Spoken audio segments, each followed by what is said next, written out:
What up, world? Welcome to another episode of I Bleed Sports. As you know, I am the host, Brandon Janeau, and like always on all podcast platforms everywhere, BrandonJaneauShow. Social media platforms, Instagram, Threads, Brandon Janeau, Facebook, The Brandon Janeau Show, and of course TikTok, Brandon Janeau Show, and X/Twitter.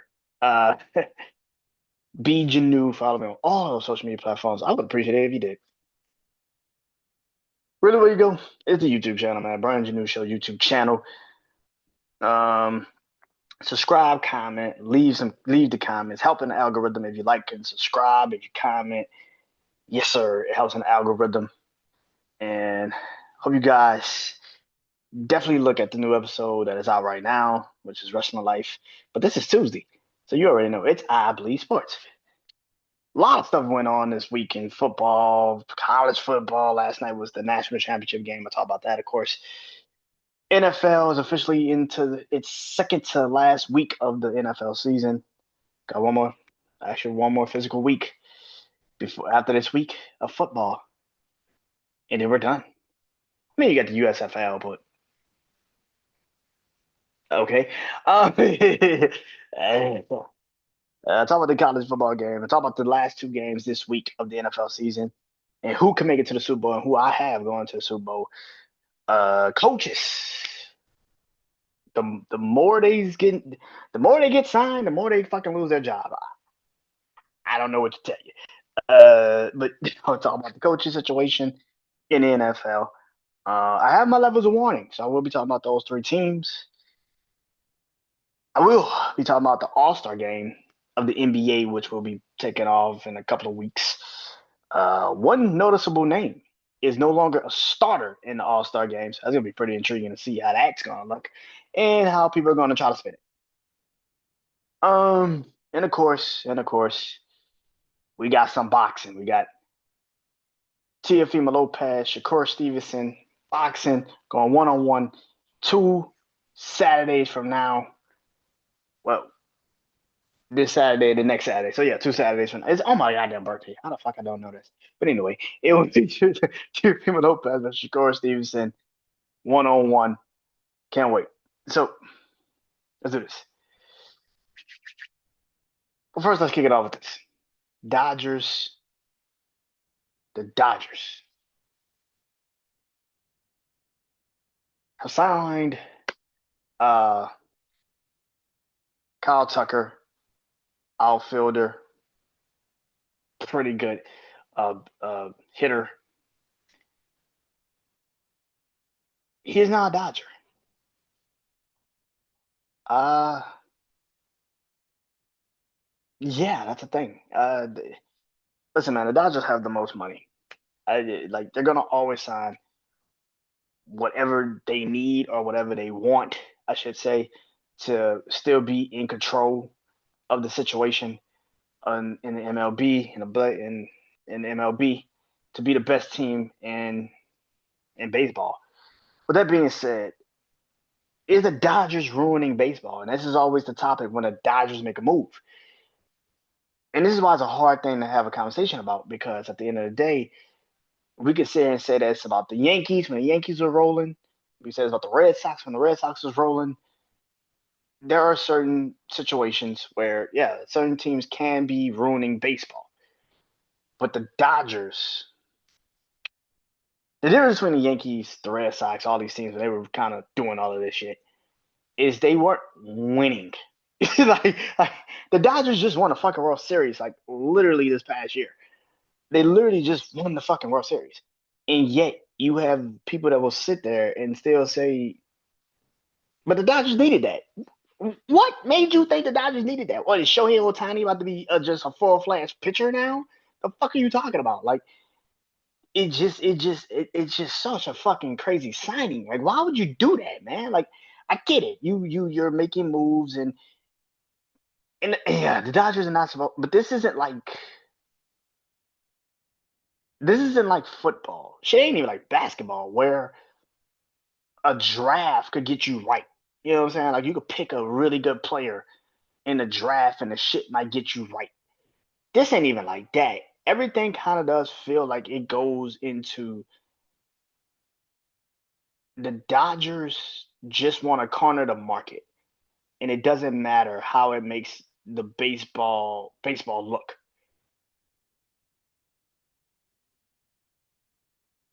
Do I like the move? Fuck no, I don't like this move. I think it's a bad move. Now again, I'm a Cubs fan, so that just is what it is. But right, but I just truly believe also the Dodgers,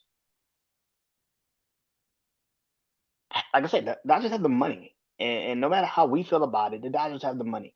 And until somebody stop them, it doesn't really matter what they do. They're gonna always come out on top. It doesn't matter what happens moving forward, and it sucks because yes, does it feel like they're ruining baseball? They definitely feel like it's ruining baseball because no matter what, you feel like they're. But the thing about this situation is, if you want to stop the bully, you have to whoop the bully's ass at some point. And at some point, somebody's got to whoop the bully's ass. Now, who will that be? I do not know. Like, could it be the Mets this year? Maybe. Could it be the Braves? I wouldn't hold my breath on it. Could it be the Phillies? Depends. Could it be my Cubs? Hopefully. God, I pray. Oh yeah. If the Cubs do it this year, and we get to the World Series this year, we got Alex Bregman. We got Alex Bregman. We just got signed a guy. Uh, we got Alex Bregman. We've been making some moves, man. The Cubs are making some moves. I mean, listen, I'm not saying the Dodgers are going to the World Series this year. I'm not 100% sold that the Dodgers are going to the fucking World Series this year. But yeah, they are making moves, and they're going to continue to make moves because they have the money. As long as you have the highest payroll in baseball, you're going to fucking make the move, and no matter what. So, and it has to be a player that's just going to turn it the fuck down. It's not going to be the Dodgers for not offering him the money. Like if Aaron Judge was a free agent today, you don't think the Dodgers will offer him a fucking boatload of fucking money? They'd offer that man damn near 800 million. He'd be $1 billion player. Like I wouldn't pay that motherfucker $800 million, but somebody would pay him 800 million fucking dollars because they think Aaron Judge is a good.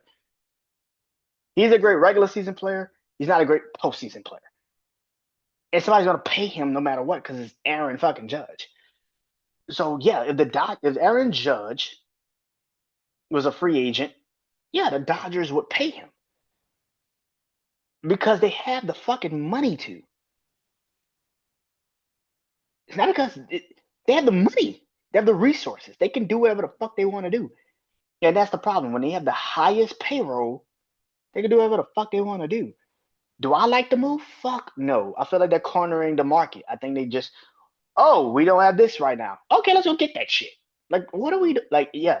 But the one thing I haven't heard about the Dodgers, and this is the one thing the Dodgers are going to be knocking on, is that the more you pay for all of these position players and the starting pitching, you won't have a bullpen. And that is the one thing that fucked the Dodgers up in the playoffs last year. That's why they had to go to their starting pitchers in the World Series in Game 7 because they had no fucking back. They had no bullpen. Their bullpen was bullshit. It sucked. It was bad. So when you pay all of these fucking top tier talented players, at some point, your bullpen is going to be your downfall. And that's just facts. Do I like the move? Fuck no. Do I understand it? Yeah, I guess. Will this make the Dodgers still a contender? Yeah, probably. But until somebody decides to punch them in a fucking mouth and shut them the fuck up, we are where we are. And the Dodgers can do whatever the fuck they want to do. And that fucking sucks for baseball. It does suck for baseball. As much as people want to sit here and act like it doesn't, it does. Because you do not need a team to corner the fucking market.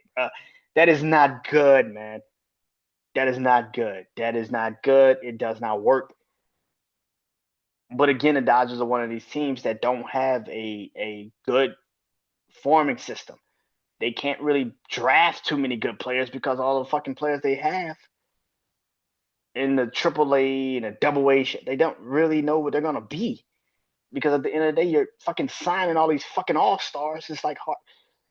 Either way it goes, man. Look here, man. The Dodgers situation it is what it is.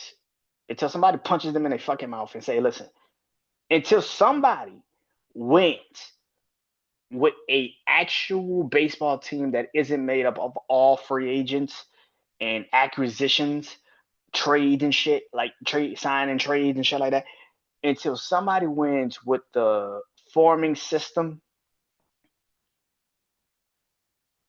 This is how this shit is gonna go, and it sucks. Fucking sucks.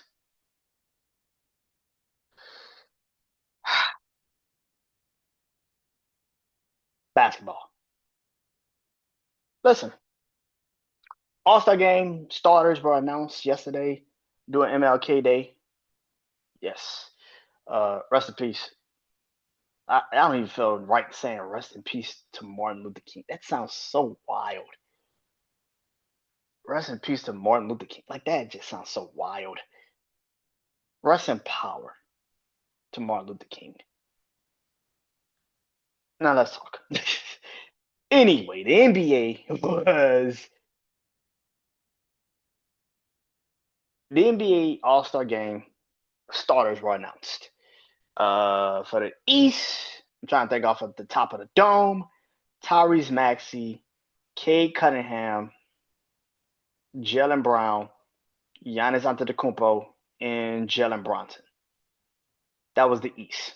The East five. That is the East five. Tyrese Maxey is the first 76ers player named to be a starter since Allen Iverson. I don't know how true that is. I think Joel Embiid was a starter. I don't remember. Was Joel Embiid ever a starter in All Star Game? I know you had Giannis there a lot. I know Giannis was there a lot. I know Jason Tatum has been for a couple years. Holy shit! I don't think Joel Embiid's ever been a starter. Damn, Joel Embiid has never been a fucking starter. That is fucking nuts. I think he was a starter, and he just. Oh, this is the first Philadelphia 76er guard. Some weird stat. It was like some weird stat. The 76ers haven't had a all-star starter since Allen Iverson, which I don't. Yeah, I'm trying. Like I don't believe that shit. I think Joel Embiid has been a starter.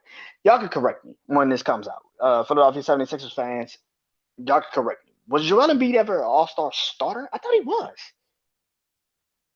Joel Embiid has been popular for a very long time.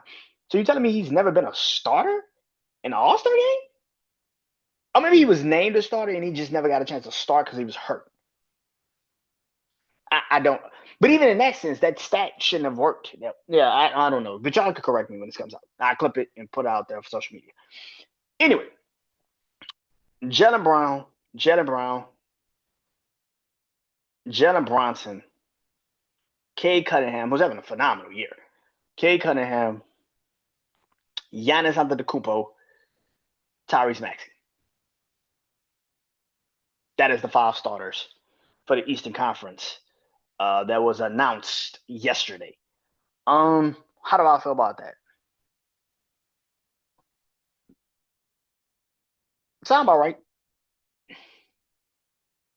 No matter how bad the Milwaukee Bucks are, Giannis Antetokounmpo is the best big man in the Eastern Conference. That's just facts. He's better than Karl Anthony Towns. If Joel Embiid can stay fucking healthy, then yeah, maybe Joel Embiid and him have a conversation. But he's better than Karl Anthony Towns. He's better than Pascal Siakam. He's better than Pascal Siakam at this moment. He's better than Scotty Barnes. He's better than uh Pablo Banchero. I'm trying to think. Eastern Conference. Uh Jalen Johnson. I don't think Jalen Johnson for Atlanta is a power forward. I think he's a small forward. So that's wing. That's not a big guy, but yeah, but he's better than him. I know a lot of people like Jalen Durham, which I can see Jalen Durham, but he's better than Jalen Durham at this moment, and he has the more suitable name. So, and again, this is All Star Weekend. This is we keep forgetting like this is the All Star Weekend, and we keep forgetting this is fan voting. This isn't coaching. This is fan voting. So the fans are voting on this All-Star game or All-Star weekend, and they chose Giannis. It makes sense. Giannis is having a good year. It's not like he's having a terrible fucking year. His team just not winning. That's all. Nothing more, nothing less. His team just not fucking winning. That's nothing more, nothing less. So Giannis definitely deserved to be an All-Star. Definitely. Like I said, Kay Cunningham is having a hell of a year. He's got the Detroit Pistons with the #1 record in the Eastern Conference. The playoffs would have started right now. They'd be the #1 seed in the East. He's got better from last year. Detroit as a team has gotten better since last year. And he has definitely become the leader. And I'm gonna be honest, out of the last couple of people that have been drafted #1 overall, he is one of the best ones. And there's been some fucking top tier talent that has been taken #1 overall. Like if you think about it, like Anthony Edwards, you've had Kay Cunningham, Cooper Flag, Victor Wembanyama. Like there's some #1s that you just sit there and say, damn, pretty good, pretty good #1s. I mean, like let's be real. So, uh, uh, so yeah, Pablo Bencaro. Like, don't get Pablo Bencaro fucking confused. Pablo Bencaro is a beast. And I know people gonna sit there and say Pablo Bencaro was #1. Yes, Pablo Bencaro was the #1 fucking pick. It sounds crazy, but he was the #1 fucking pick. He was picked #1. I want to say Jabari Smith was picked second, and then Chad Holmgren was picked third by OKC. Yeah. So out of all the #1s that have been picked in the last couple of years, Kay Cunningham is proven that he deserved to be the #1 guy when he came out. And it wasn't like it was a hard maybe. I don't know about him. No, he was playing his ass off at Oklahoma State. Like people knew he can play his ass off. So to see him actually grow into what he's becoming now for Detroit to be a franchise player, yeah, yeah. And this season he's having an incredible season. Makes sense. Makes total sense. Jalen Brunson, I think the Knicks are second in the East. I might be wrong. I gotta look at the record again. I think they're second in the East. Second in the East. They're having an incredible season as well. Um, he is what the Knicks are. I know people want to say, "Oh, it's Colin." No, it's Jalen Brunson, bro. Jalen Brunson makes the Knicks a good team. He makes the Knicks even a competitive fucking team. The moment he's not on the court, you can feel it, feel like, oh shit, the hope is gone. like you can feel it. You be like, oh shit, like the hope is gone. Like Jalen Brunson is that fucking dude. And I don't. Was he announced? Was he a starter last year? I can't remember if Jalen Brunson was a starter last year. But if he wasn't, that's a pretty cool thing for the Knicks to have a starter like that. Like he was last year. I'm not particularly sure. I gotta look at it, but yeah. Jalen Brunson is now an All-Star starter. Tyrese Maxey, like I said about the 76ers. Sixers are surprising the shit out of me. I didn't doubt the Sixers will be this fucking competitive and be this fucking good. I thought they would the injuries. I thought the injuries would derail them. But I have said this about Tyrese Maxey when he was like a fucking rookie, or like his second year in the league. I said if I was the 76ers, I would get rid of James Harden, just get rid of him, and I would give everything to Tyrese Maxey and say, you are now the guy. Everything goes through you. And that's pretty much what the fucking 76ers have done. They basically did exactly that. Exactly what I said literally, what, like 4 or 5 years ago? Like, what, yeah, like about 3 years ago when they had that bullshit James Harden experiment. I literally said if I was the Philadelphia 76ers, I would literally tell Tyrese Maxey, you are the 1-2 to Joel Embiid. When Joel Embiid is not healthy, you're the guy. And that's basically what the fuck has happened. The 76ers did exactly what the fuck I thought they should have done. I am not surprised about it. I am not shocked about it. They're doing exactly what the fuck I thought they should have done. Give everything over to Tyrese Maxey and let him be the guy. Point blank fucking period. And that's exactly what they done. I'm not surprised. This is exactly what the fuck I thought Tyrese Maxey would be. A fucking all-star. When you stop trying to force him to be something he wasn't and let him be the guy, he would easily make your fucking team better. And that's exactly what the fuck has happened. Philadelphia 76ers fans, do you not like Tyrese Maxey? I'm pretty sure you fucking do. I'm pretty fucking sure you do. I'm not surprised at all. Jaylen Brown. Jaylen Brown is an all-star. He's been an all-star for years.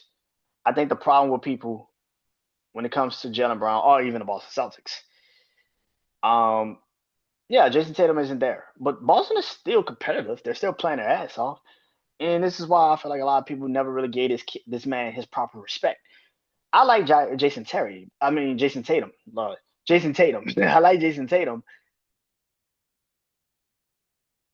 but I've always said Jaylen Brown feels like he can actually lead the team more than Jason Tatum can.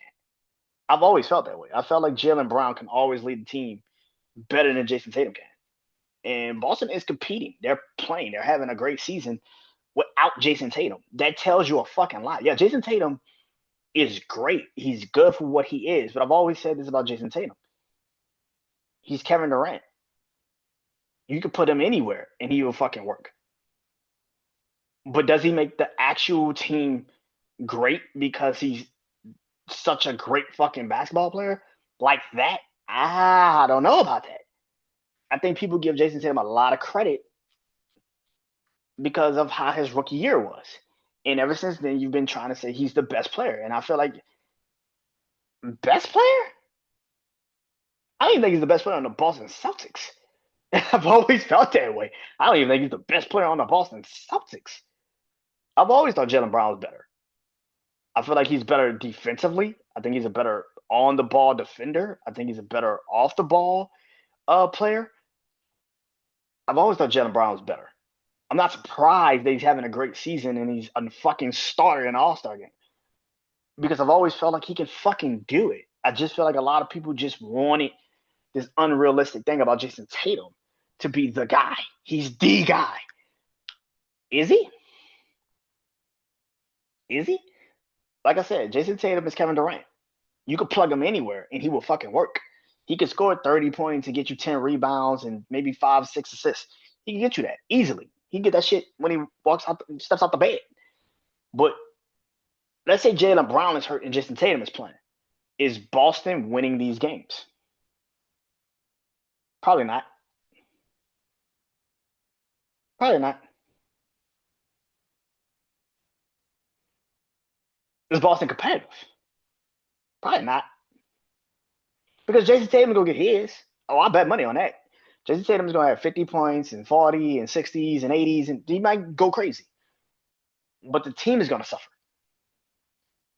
That's the difference. When Jason Tatum got hurt, it wasn't that Jaylen Brown couldn't get the Boston Celtics past the Knicks. It was just too late. Like if you put Jaylen, like if Jason Tatum got hurt before the series or got hurt before the playoffs, and you say, "Hey, Jaylen Brown, take us to the promised line," he would have gotten that team to the playoffs. He would have got them at least to the Eastern Conference Finals because then he would know, okay, this is all on me. Okay, let's do this shit.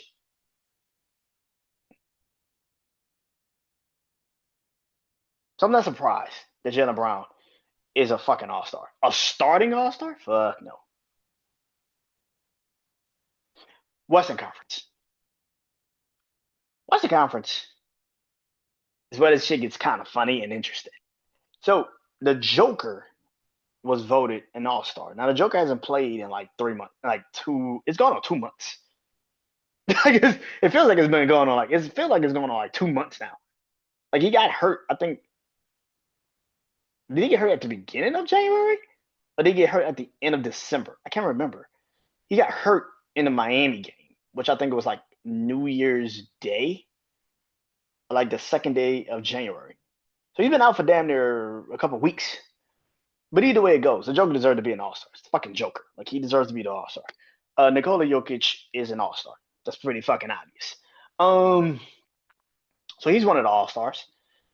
Luka Doncic is also an All Star. He's carried the Lakers without LeBron James for a good stretch of the season, even though the record isn't great.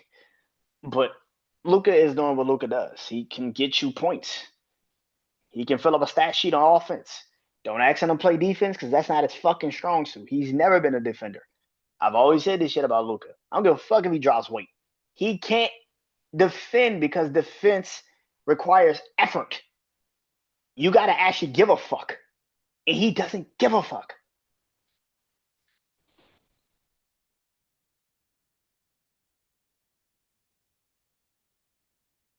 State Gilgis-Alexander is also an all-star. Well deserved. OKC's been shaky these last couple months, but it's still OKC, and I still trust them to get to the NBA Finals. As long as they avoid San Antonio, I expect them to get to the NBA Finals. If they can just avoid San Antonio, they get to the NBA Finals. San Antonio's they fought the fucking kryptonite. Lord have mercy. Um,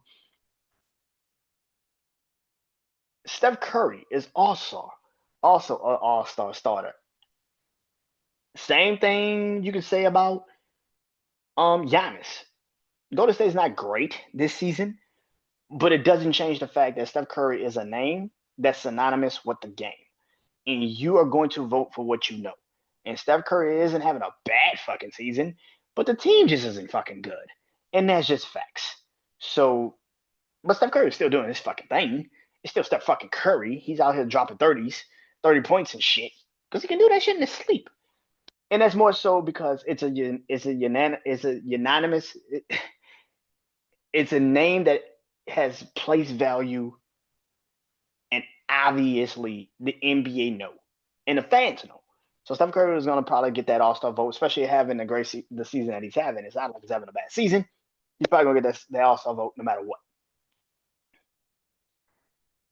And Victor Wembanyama is officially an All Star. Victor Wembanyama is a starter for the Western Conference. He was the last man to get in. When you 7'6", when you 7'6", and are actually playing the way we thought you would play one day, oh shit, that's disturbing. Oh shit, is that not disturbing? That is a disturbing feeling. Victor Wembanyama deserved to be an all-star. I don't give a fuck what you say. I don't care that you don't like that he was out for a couple games. I don't care if he's been hurt. I don't care. Victor Wembanyama deserved to be an all-star. He's had an incredible season. He's done exactly what the fuck you've asked him to do. He's gotten the San Antonio Spurs competitive again, which a lot of people did not think that shit was happening, but he got them competitive again. What more could you ask for?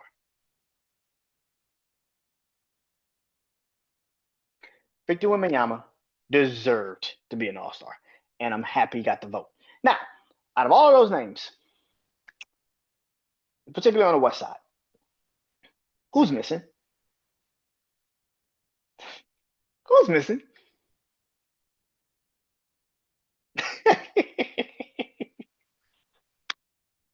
For the first time in his illustrious career, for 21 seasons, LeBron James is no longer an NBA All-Star starter. So from his rookie year to last year, he was always an All-Star starter. He is no longer a starter. Now, this could be accounting on the fact that he's been out. He missed a good chunk of the season at the beginning of the season, so he really wasn't there. That could be that. It could also be the fact that there have been better players and better performers this season that we've actually had a chance to watch and say, okay, they are deserving of an all-star spot. There is a lot of things that we can account and say outwardly, okay, this is why LeBron isn't a starter. Did he deserve to be a starter? Fuck no. No. Does he deserve to be on an all-star team? Yeah. I mean, listen, I mean, if you're looking at it from the perspective of we got the five, there's 7 slots to be filled. If you ask me right now for the Western Conference, who will be those 7 slots? Anthony Edwards, obviously. Anthony Edwards, Kevin Durant, those are two right there. Cooper Flag. I know people are gonna be like, Cooper Flag. Cooper Flag deserves to be an all-star. I think the season that he has had has been incredible. He didn't deserve to be a starter, but he damn sure deserves to be an all-star. That is a completely different fucking narrative. Cooper Flag,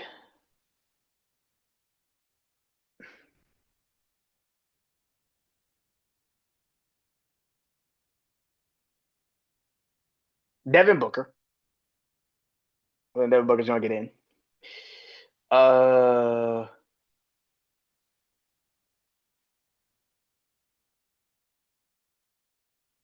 huh.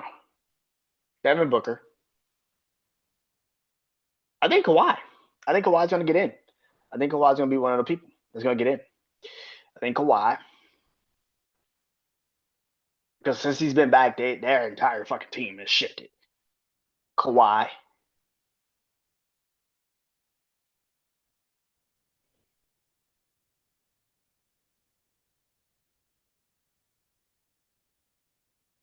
hmm.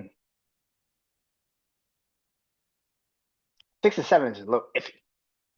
LeBron, okay, LeBron 6.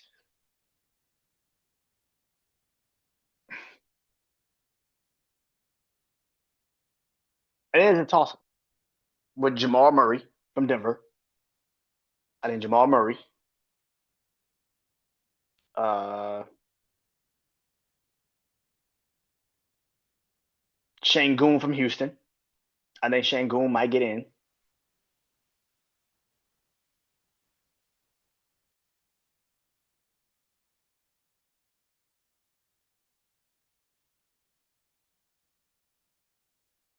Yeah, I can see them trying to make a case for Jared Jackson Jr. from Memphis. I can see that. But those are 6. I can see Shangoon possibly making it. Shangoon, but like Anthony Edwards, Kevin Durant, those are like the two that's off the top of the dome I can think of that I think is going to be reserves. Cooper Flag. So that's 8. That's 3 right there. So you need to find the other 4. Like I said, I think Kawhi Leonard gets in. I think Shangoon from Houston. I think he gets in. LeBron, yeah, I can see LeBron. Devin Booker, I can see Devin Booker. I can actually see Devin Booker. I can see Devin Booker getting in because of how the Phoenix Suns have started to play. Could Scoot Henderson, can Scoot Henderson for Portland maybe make it? Yeah, I can see Scoot Henderson for Portland because of how Portland has started to kind of come on, but mm, yeah, but it's gonna be interesting to see how they're gonna put this. But did LeBron deserve to be a star? Fuck no. LeBron did not deserve to be a starter. This isn't, and you got your the guy that yeah, the season's not going according to plan, but yet he's still having a great season, and that's Steph Curry. So why would you put 2 people on there that has that situation? And again, this is fan voting. This isn't like this is fan voting. So it's the fans. So people that sitting there saying, "Oh, nah, it's the NBA that did it." No, it's the fans. The fans chose to not put LeBron in an All-Star game. The question will be, will the coaches put him as an All-Star? If you believe there are better deserving people, will it be better deserving people? And if that is the truth, then what the fuck is going to happen? Does Chad Holmgren get in? Does Cooper Flag? Anthony Edwards? Like, Anthony Edwards and Kevin Durant are going to be in. I think Cooper Flag too. I think all three of them are going to be. I think those are the first three reserve players are getting in. I think those are the first three reserves. I know people are going to say that Cooper Flag shouldn't be. Shut the fuck up. Cooper Flag is definitely going to probably be an All-Star. I can easily see Cooper Flag being an All-Star. Easily being an All-Star. So yeah,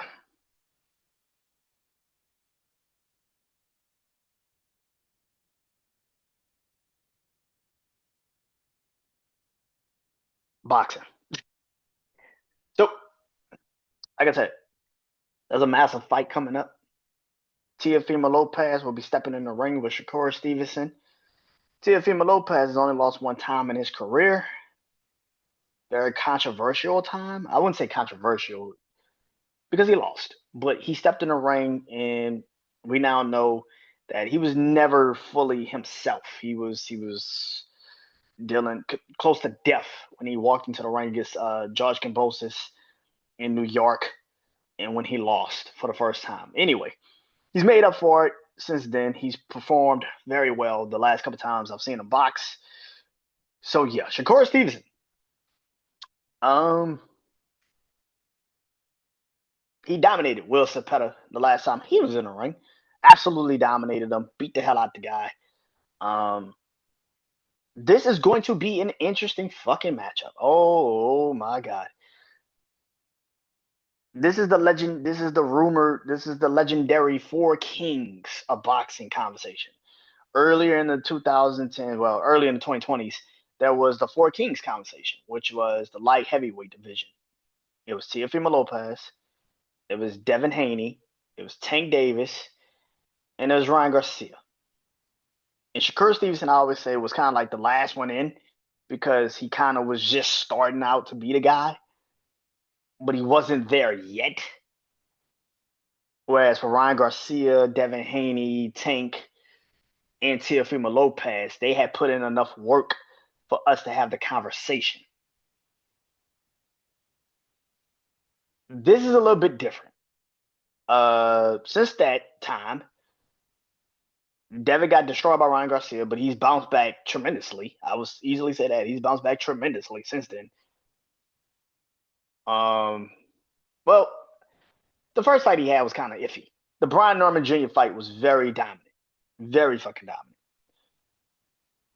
Ryan Garcia is supposed to be fighting Marcos Barrios, Mario Barrios, Marcos Barrios. Um,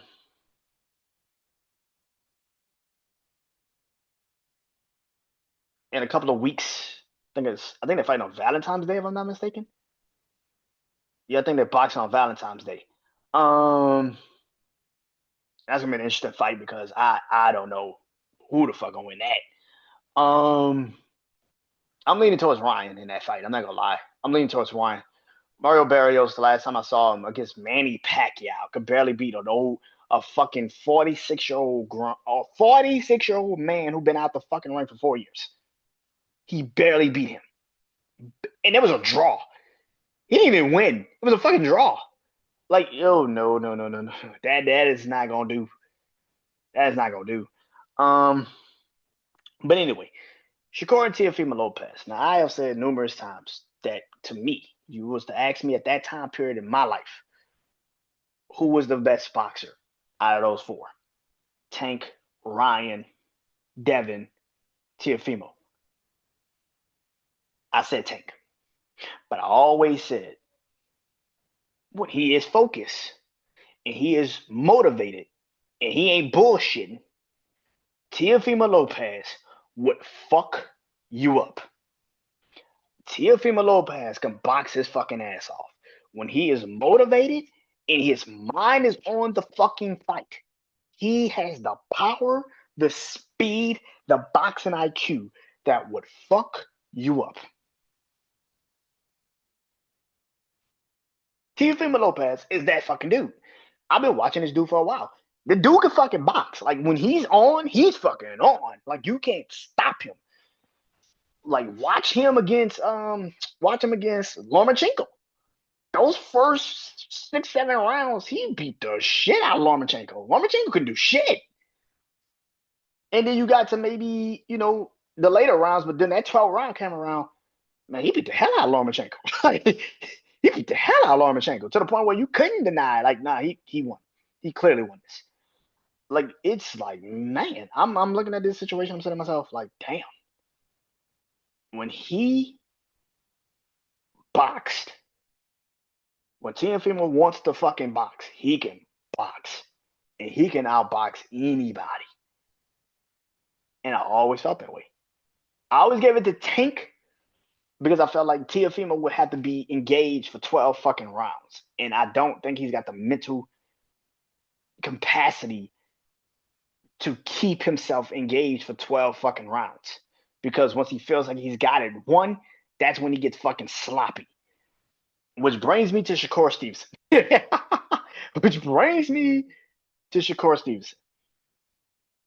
Shakur Stevenson has been labeled boring. Shakur Stevenson has been labeled, this just I don't care boxer, like all this shit. He's been labeled boring. What really is he? Can he really box? Shakur Stevenson is the most uniquely sound boxer. There it is. There it is. He is a defensive. He is a defensive goat. I think I have to give him that. He's a defensive goat. He rarely gets fucking hurt. He rarely gets hit. He rarely gets fucking tagged. It's damn near impossible to touch this motherfucker. It's damn near impossible to touch this motherfucker. It is damn near impossible to touch him. You have to literally fight a perfect fight, and it still might not win you the fucking fight. Like it's mind boggling. Like watching this fucking kid is like it's fucking mind boggling. Like this motherfucker cannot get hit. Yeah, this shit. You be just sitting there like, man, fuck this dude. I would just be butt rushing this nigga the whole run. Like, god damn, bro. Go for broke. Fuck it. You gotta just go for broke. He's Floyd. And I don't say that name lightly. I mean that shit with real reason. He's Floyd, bro. This shit is ridiculous. Like this motherfucker's Floyd. He's Floyd Mayweather. Like this motherfucker can't get touched. Like it's like what the fuck, dog? Like you just be sitting there like trying to get this. I've seen motherfuckers get frustrated, like just get absolutely positively frustrated. Just trying to touch this nigga. Like you be just sitting there like this shit is unreal. Like I can't fucking get this dude. It's fucking mind boggling to touch this fucking kid. And now you're putting him in a situation where he's got to box a guy like Teofimo Lopez, who is also very defensive sound and very powerful and very strong and can do his damage. What a problem lies is like I said, Teofimo Lopez sometimes gets sloppy. He gets mentally checked the fuck out. Sometimes he just mentally checks the fuck out. And especially when he's had a fight that doesn't really pique his interest. This is the fight aspect for him to be in, and he's going to box his ass off, and he's going to definitely go out there and he's going to do his shit.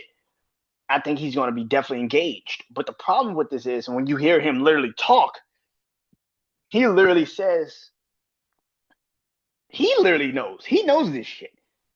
Bro, you got to literally fight a perfect fight to fight this dude. We can't touch him. you can't physically touch him. And when you can't physically touch someone like, a Shakur Stevenson, and the object of boxing is to hit and not get hit, it's gonna be hard. I don't know who wins this fight.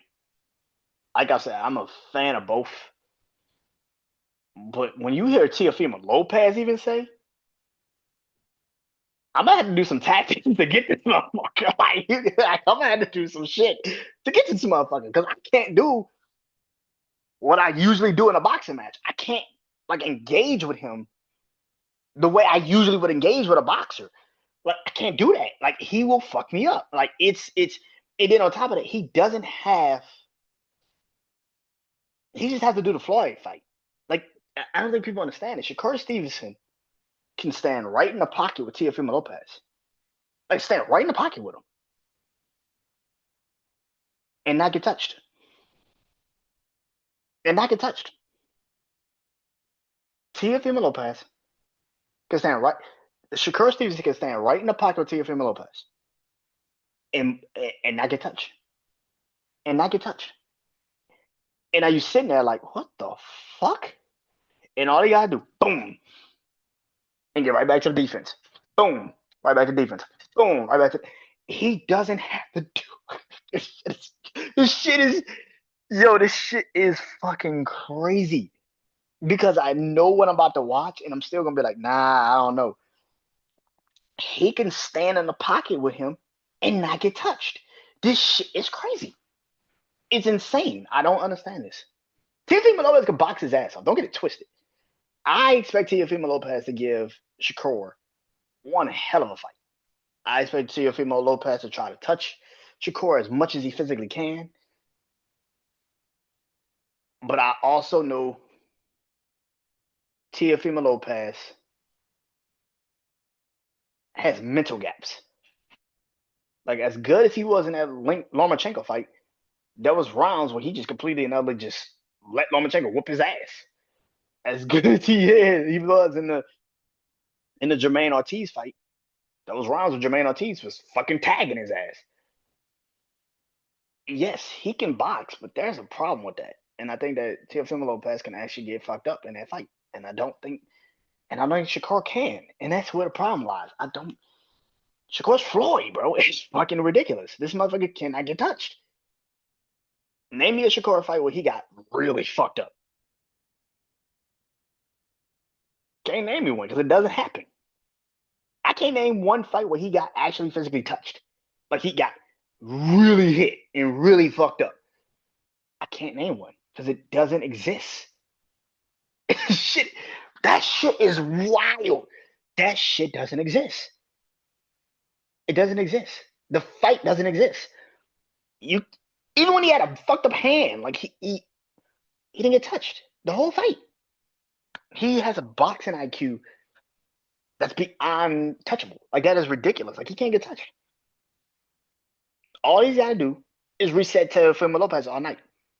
Every time Teofimo Lopez comes in crazy, boom, boom, boom, jab him real quick, get the fuck out the pocket. It sounds nuts. It sounds absolutely fucking crazy. Shakur doesn't have to do anything crazy. If he comes in like he usually comes in, which is a very smart boxing IQ, defensively sound, as good as Teofimo Lopez is, and I think Teofimo Lopez is fucking amazing. He got the speed, he's got the speed, he's got the power, he's got the defense, he's got everything. But there's gonna come a time where you just can't do that to a person. And he's one of those people. Shakur has that type of defense. It's just again, like I said, he doesn't have to do too much. He just gotta just jab and not get hit. What does Floyd Mayweather say? Boxing is to hit and not get hit.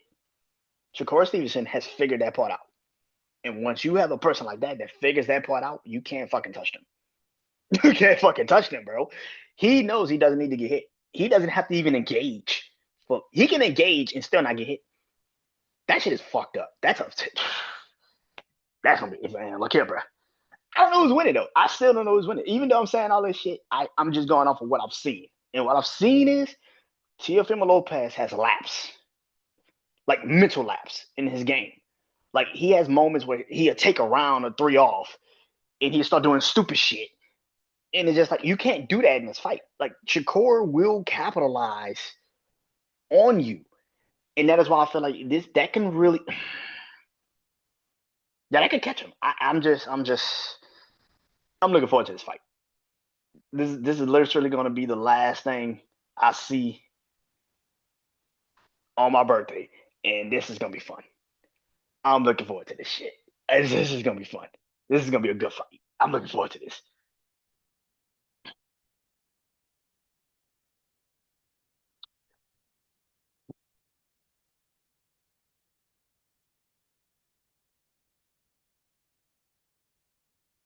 College football.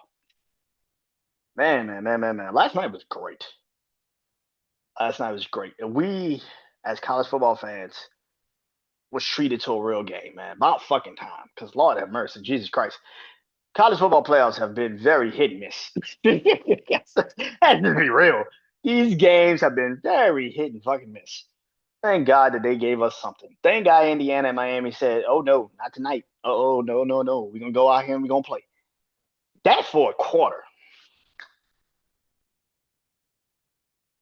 You talk about high pressure. There it is. There it is. Man, oh man, I love that. That was a good game.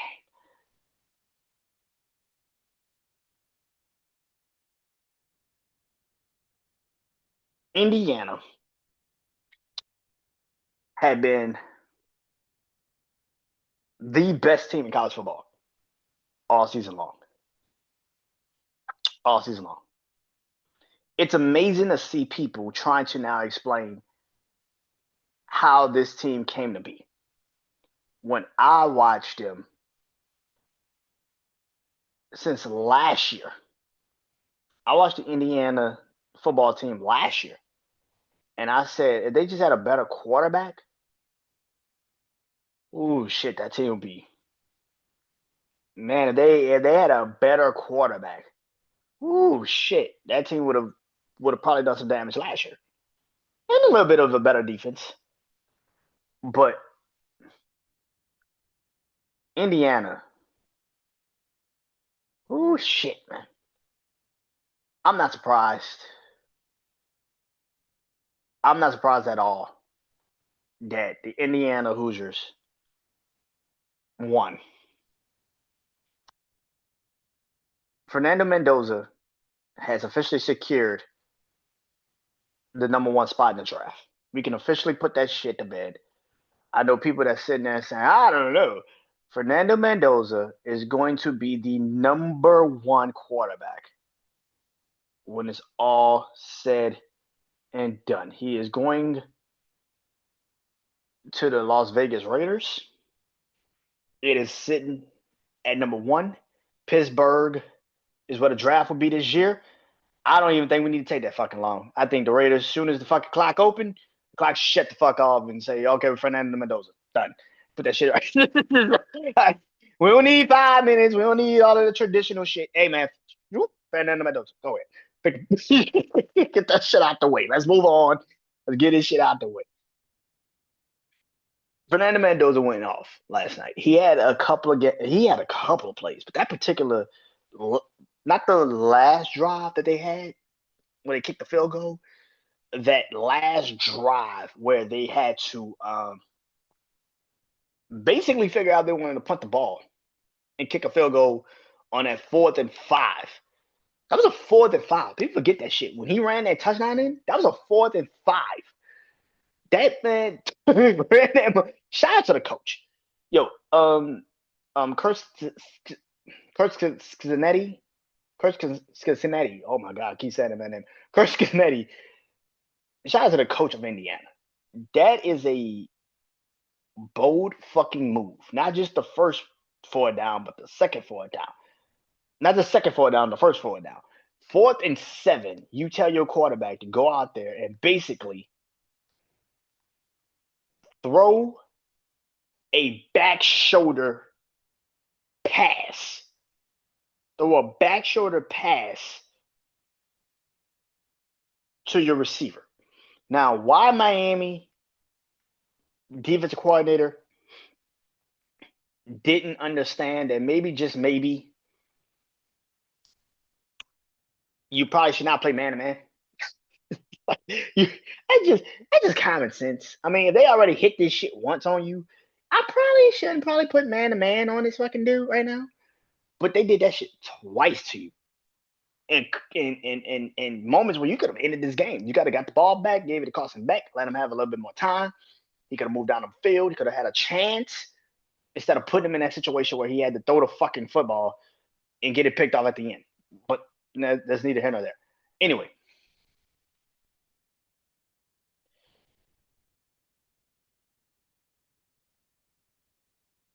that was hell of a place. That was some great fucking players by Fernando Mendoza. He showed up when you needed him to. That is what the fuck a franchise quarterback is supposed to look like. Game is high, pressure's on, make it fucking happen.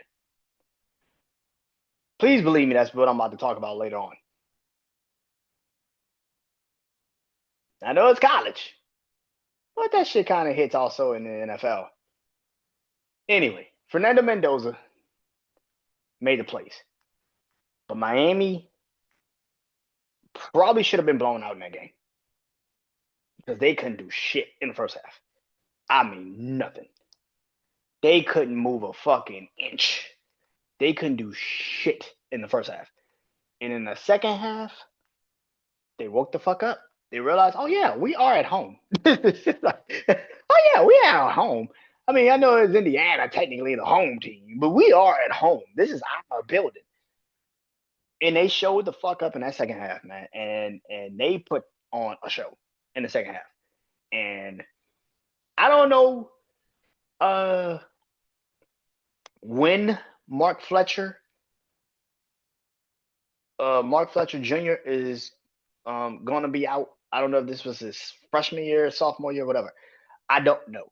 Whenever that kid comes out in the NFL and goes into the NFL draft, he will be picked. He will be picked. I don't know where. I have no idea where, but he will be picked. And the true freshman Tony, man, that same shit. Same shit. The question really does become: does this feel like a new time of college football? You have two teams that have literally changed the narrative of what college football is. Miami, old school, kind of got that feel again. Indiana, new. Is this a new era of college football? And I will say this. I think Indiana could get back next year. I think Miami could get back next year. I don't know who else gets back to the college football playoffs. I'd like to say Georgia. If Ole Miss can't get Trinidad Chambers to come back, I don't know who the fuck you get. I don't know who you get. Maybe you get the kid from Nebraska who went to Oregon, who had to probably like go back into the transfer portal once Dante Moore said, "I'm coming back." But there are, if Ole Miss can't get Trinidad Chambers to come back, if he doesn't win his lawsuit on the NCAA, and he has to go into the draft, ooh shit. I don't know who's going to make it, but I will say this: Indiana and Miami. If you ask me right now, do I think Indiana and Miami can get to the playoffs next year? Yes, I do. I think Indiana and Miami can definitely get to the college playoffs next year. Now, will they meet up again in the national championship? That's a whole other conversation. But I damn sure believe they can get to the national championship. They can get into the playoffs next year, and I think Miami will win the ACC. Let's get that shit out the way.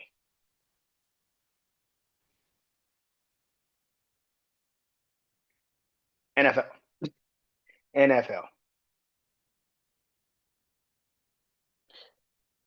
Whew.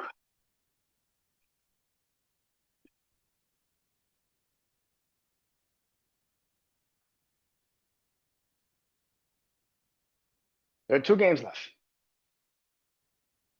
AFC, NFC, conference championship games.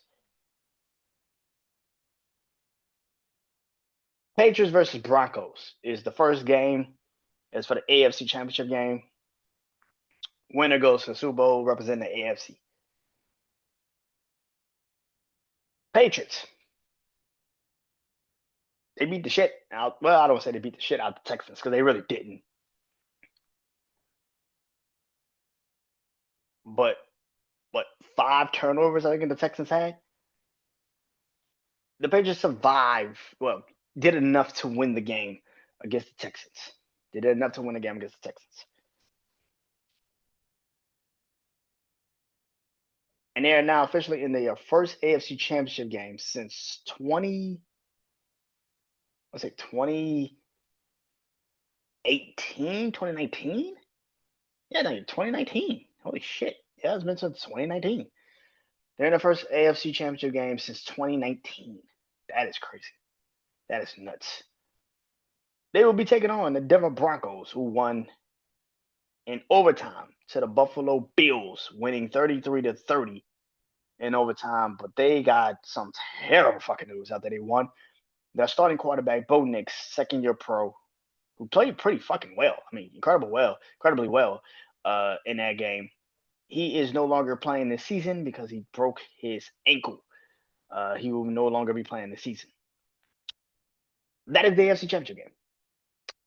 Jarrett Stidham is now the starting quarterback for the Denver Broncos. Yeah. Listen. The Broncos are the unluckiest team I've ever seen in my life. They are the unluckiest team I've ever seen in my life. Because there's no way in hell you telling me you won the game. You survived. You beat the Buffalo Bills, everybody's prohibited favorite to get to the Super Bowl. People didn't already believe that you were good to begin with, to be a number 1 seed. And now you get to the AFC Championship game, and the moment after the game Saturday, there is news that your starting quarterback, you didn't even get a full moment to just sit back and be like, oh shit, we going to the AFC. Sean Payton comes in and tells y'all out the fucking gate, hey, congratulations. I want y'all to celebrate, but Bo Nix is out for the rest of the year. He broke his ankle on the last drive. And Jarrett Stidham is now starting quarterback for us moving forward. Embrace it, enjoy the victory, but we gotta start prepping for what comes next. All right, good night. The fuck do you say to that? What the fuck do you say to that? Like, you like, are you fucking joking? Like, are you fucking joking right now? Are you serious? You would think he was joking. Like, if I was a Denver Broncos player and you heard that Bo Nix is out for the rest of the fucking season, like all of us were, like, you would think this motherfucker's joking. You would think he was playing with y'all. Like, man, get the fuck out of here. Bo Nix is out for the fucking season. Fuck out of here. That was real. Like, it's real. It's happening. Jarrett Stidham, who I can't even remember a game where he's actually physically had to. Yeah, I think he started for the Raiders a couple years ago. But the last time I seen Jarrett Stidham, he was a quarterback for Auburn.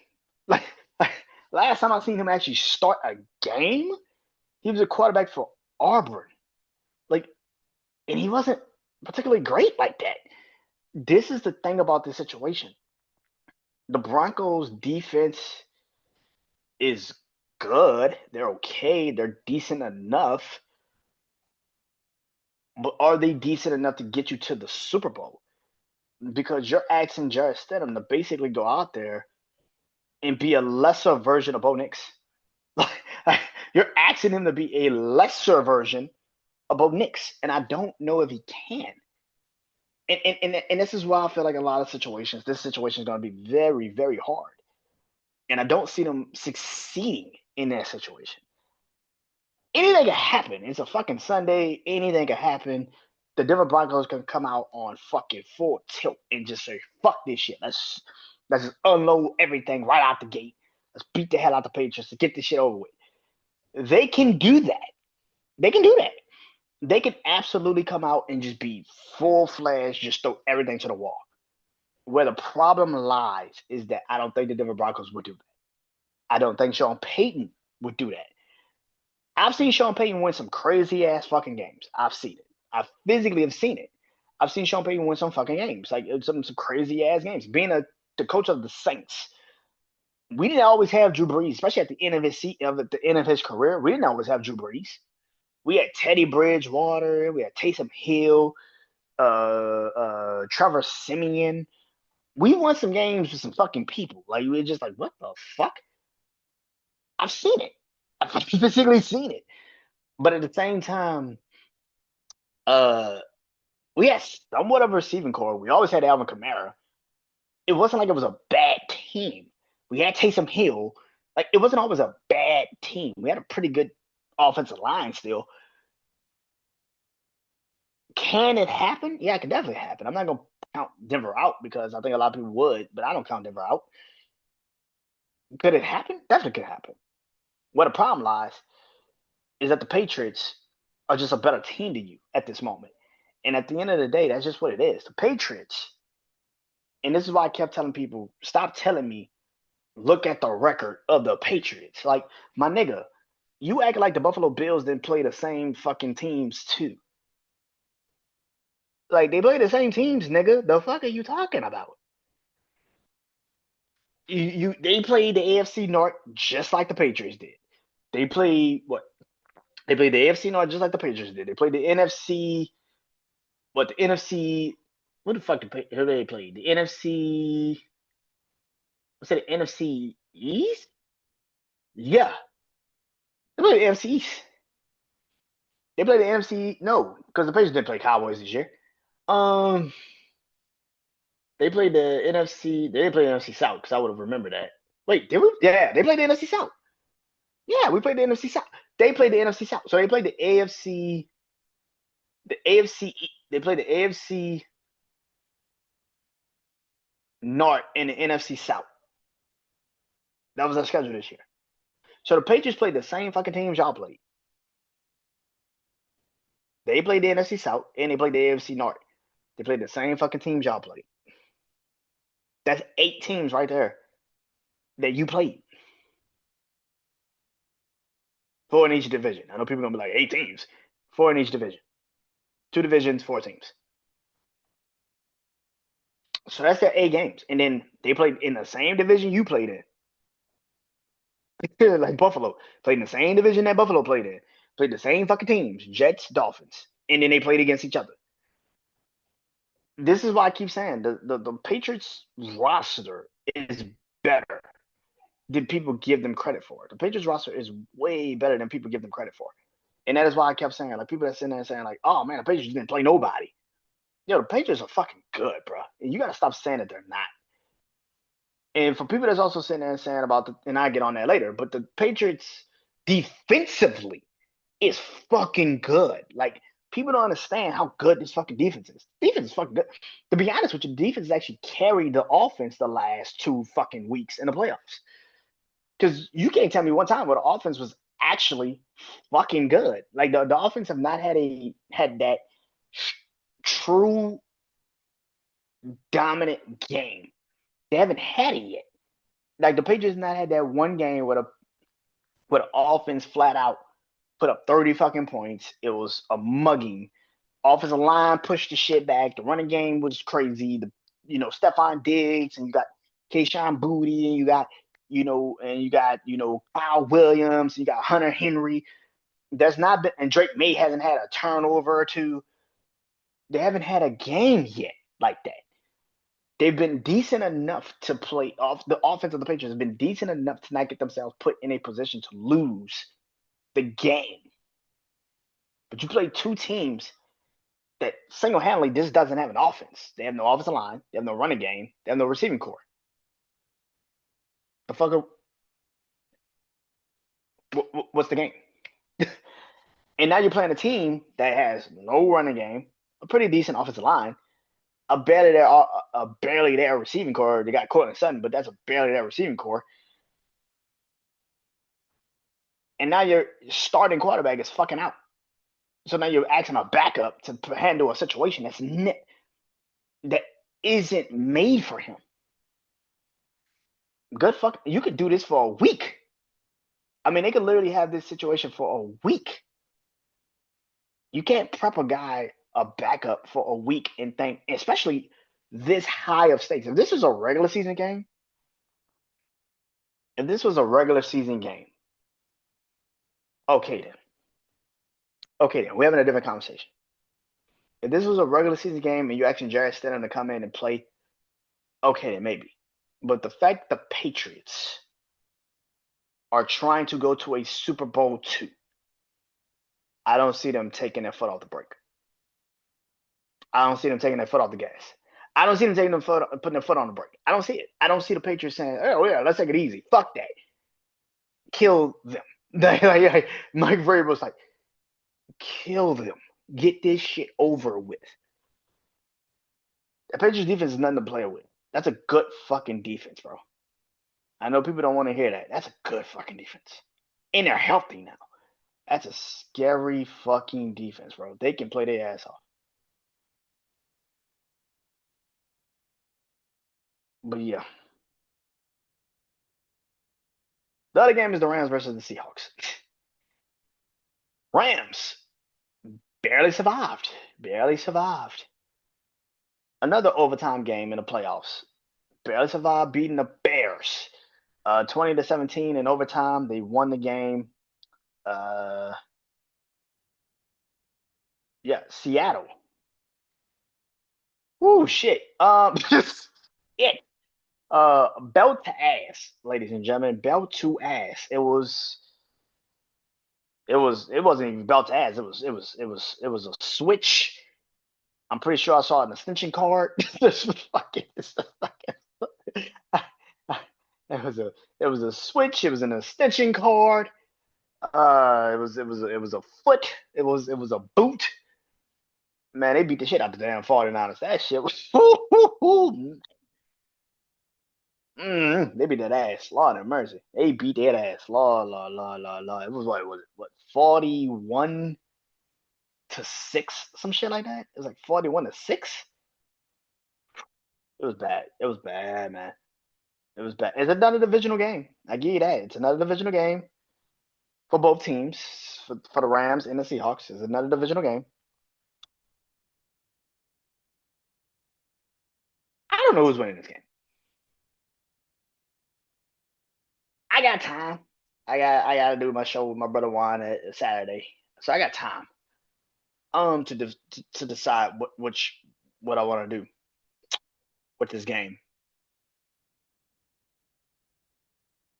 But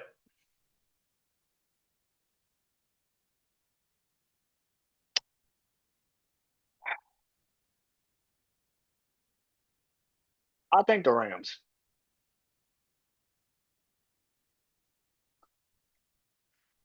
have a better offense than Seattle. Obviously, I think the Rams have a better offense than Seattle. Obviously, I think Seattle has a better defense than the Rams. Obviously,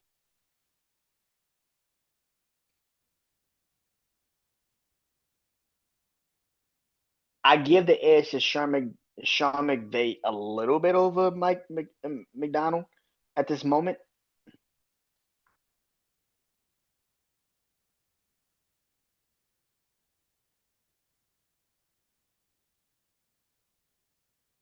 But I do not know who the fuck is going to win this game. My mind is telling me the Rams. The reason why I'm saying the Rams is because I don't think Seattle has enough to physically stop the Rams. I saw the Rams go into Seattle a couple weeks ago,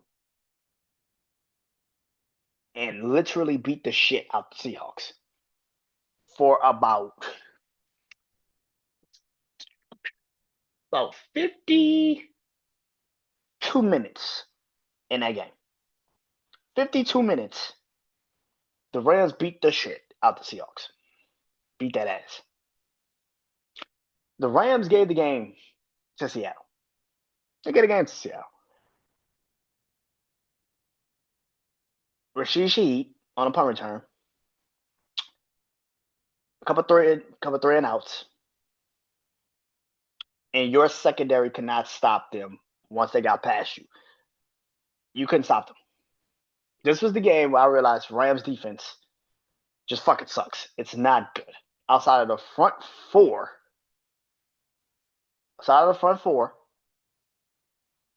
linebackers, safeties, corners, they fucking terrible. They're not good. If you watch them against the Bears, I'm about to say Cubs, Bears. If you watch them against the Bears this past week, you can see why I have time and a little bit of a reservation on the Rams as a team. You clearly are a better team than the Bears. Clearly. But yet you let them stay around. You let them stick around. I don't know what the fuck you're doing.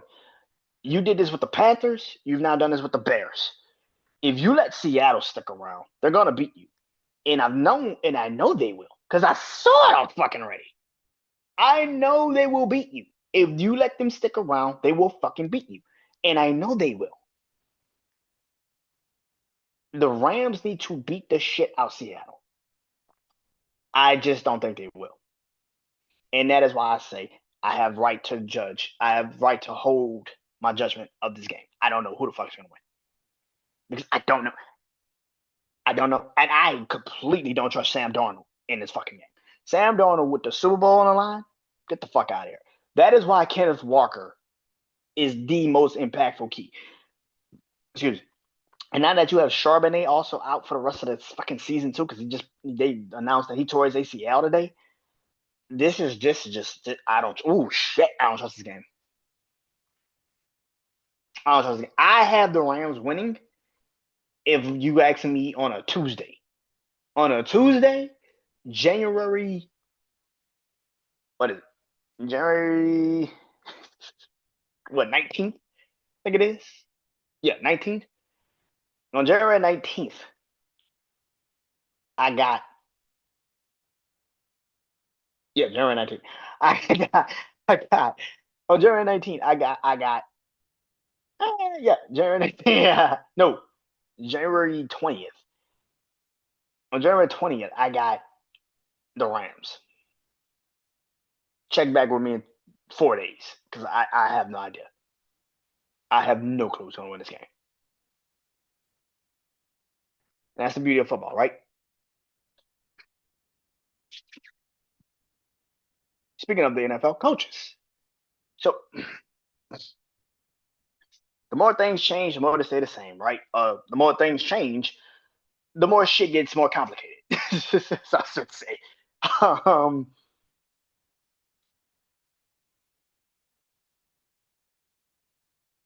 so 1, 2, 3, 4, 5, 6, 7, 8, 9, 10. 10 coaching jobs were vacant. 10. 1, 2, 3, 4. Four teams have officially announced they have a new head coach. The Giants were the first. They hired John Harbaugh, formerly Ravens head coach John Harbaugh. He is now the New York Giants head coach. Falcons hired Kevin Stefanski, formerly the Cleveland Browns head coach, two-time coach of the year. He is now the Falcons head coach. And yesterday, the Dolphins hired Jeff Heiflin. I might say his name completely and utterly wrong, but Jeff Heiflin, who is the Green Bay Packers former defensive coordinator, now the Dolphins head coach. And the Tennessee Titans has hired Robert Saleh as the Tennessee Titans new head coach, former Jets head coach, former 49ers defensive coordinator. He is now the Tennessee Titans head coach. teams that are now still looking for a head coach: the Browns, the Steelers, the Ravens, the Bills, the Cardinals, and the Raiders. The Bills being the new team on the block. The Buffalo Bills fired Sean McDermott, and I'll talk about that when I get to my levels of warning, so you now know what that's going to look like. I'm just talking about these 4 teams that have hired head coaches. Out of the 4 teams that have hired head coaches,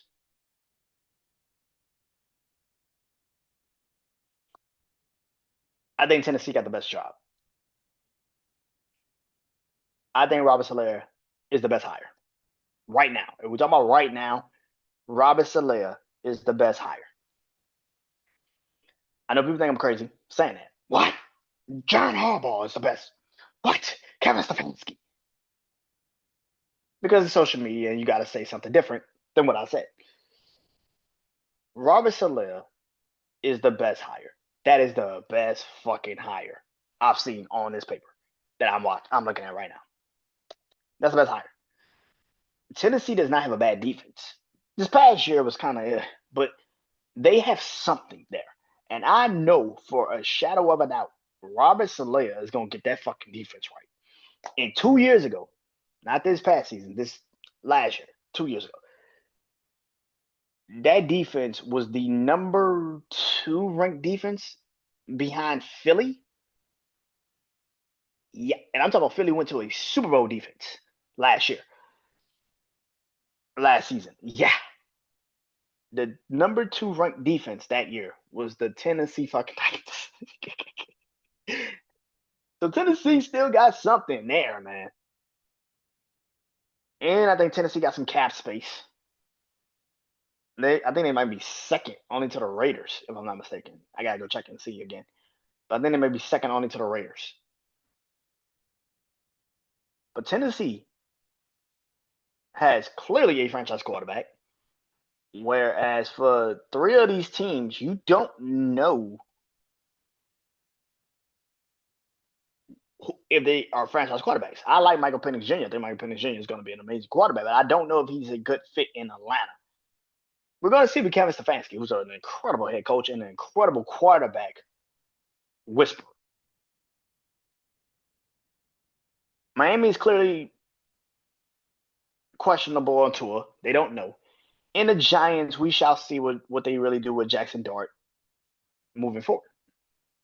But if you ask me right now, Cam Ward with Robert Saleh's defense, and if they can actually put an actual offense around him, this fucking team is going to be great. Robert Saleh, who he picks as his offensive coordinator, is going to be very important. Who he picks as his offensive coordinator is going to be very important because that is how you are going to nurture Cam Ward moving forward. You have to pick the right offensive coordinator that fits Cam Ward. So this is what I believe. If I am Robert Saleh, I am going right to Cam Ward and saying, okay, what offense do you think you will benefit the best in? Okay, do you see who you think can do that? And as crazy as this sounds, I'm calling Mike McDaniels, former Miami Dolphins head coach, or I'm calling Cliff Kingsbury. I know people are going to sit there and say, Cliff Kingsbury. Cliff Kingsbury just didn't have Jaden Daniels. If he probably had Jaden Daniels this year, we probably would have seen a better offense. Also, they had a very terrible offensive line, too. But that's neither here nor there. I would call Cliff Kingsbury or Mike McDaniels. That's my first 2 calls. As soon as I land in Tennessee and I do my press conference, Mike McDaniels is my offensive coordinator now. Cliff Kingsbury is my offensive coordinator now. And that is how we do that. Robert Saleh is the best job. Robert Saleh is the best head coach. They got hired already. Second is Kevin Stefanski. Second is Kevin Stefanski. Cleveland fans, you about to see if it was the problem or not. You're going to see very fast. Because if Michael Penix Jr. goes out there and has a great season with Bijan Robinson and Drake London, and let's say if they could get a second receiver to help out. Let's say he calls up Cleveland and they make a deal to get Jared Jeudy. I've said this numerous times. Jared Judy's a great two. Drake London's a great two. You don't need 2 1s. You just need 2 2s. That's pretty fucking good. If they reunite in Atlanta, that's a fucking problem. And the offensive line can get a little bit better. They need to fix that offensive line up a little bit. But Bijan Robinson, Drake London, they get another receiver. Kyle Pitts is starting to show something finally. And Kevin Stefanski? And Michael Penix Jr.?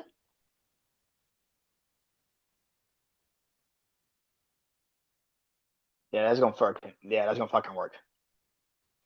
And then you probably bringing in Jim Shorts, who's a hell of a defensive coordinator, to Atlanta. Yeah, that's gonna work. Yeah, that's gonna work pretty fucking swell. And I hate to say it, but my Saints we're gonna be in some shit with that team. We're gonna be in some shit with that team. Third is John Harbaugh. I don't like their hire. I think the Giants didn't do their due diligence at all. I think they just went for the name, and I think that shit's gonna backfire. I think that shit's just gonna backfire. I talked about this on me and my brother Wine show, Jack's Wild. I think this shit is just gonna backfire. I don't think they ever did their due diligence. I don't think they even interviewed anyone. They rushed to sign John Harbaugh because they heard he was going to Tennessee. They didn't even try to look around. They just hired a fucking name and they didn't think it through. And when you just hire a fucking name and you didn't even think it through, it's going to fucking backfire. And I know people on social media that are also like, this is a great deal. This is a great situation. No, the fuck it's not. John Harbaugh has never had to worry about a partial rebuild. He's never had to deal with one. He's never had one.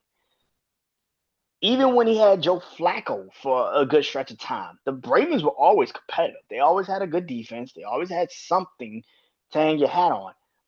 Even when Joe Flacco started to wane a little bit, you drafted Lamar Jackson and then you changed the entire offense to fit what Lamar Jackson was, and you've never had to worry about it ever fucking again. You are going to a team that, yes, have a better receiver, and I say that have a better receiver than Zay Flowers and Malik Neighbors, but let's keep it a beam. Let's keep it a beam. Let's keep it 100. Let's keep it a beam. Malik Neighbors is coming off of a torn ACL. So is Cam Scatterable.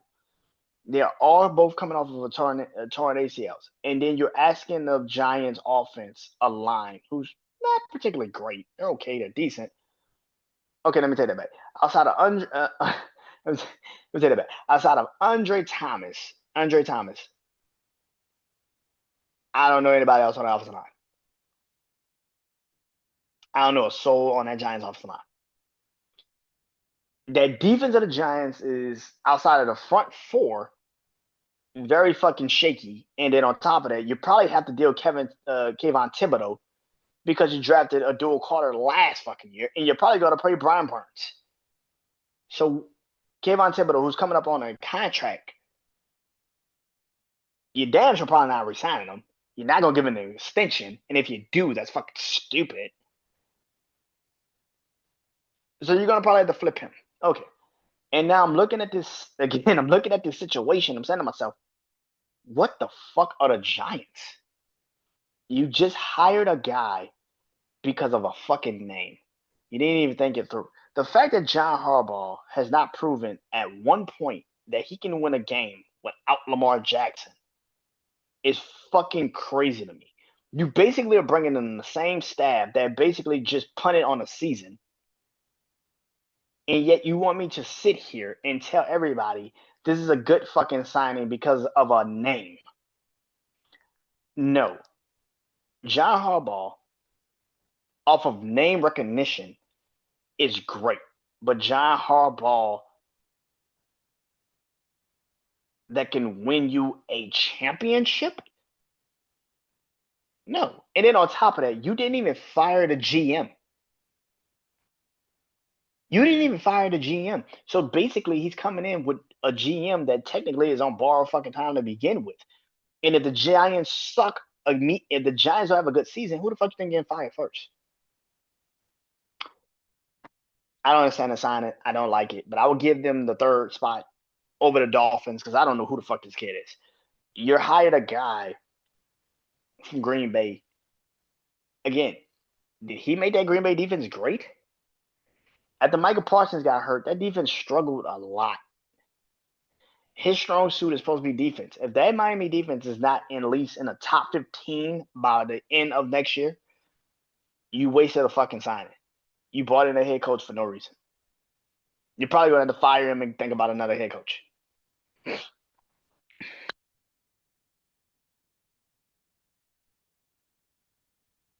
Love is a warning of the NFL. 3 teams. Yellow, caution. Orange, panic time. And red is good old DOA. Let's get it going. Yellow, caution. And that is the Houston Texans. They're 13-6. Ooh, shit. That was a bad game. Oh, my God. That was a bad game. Lord have mercy.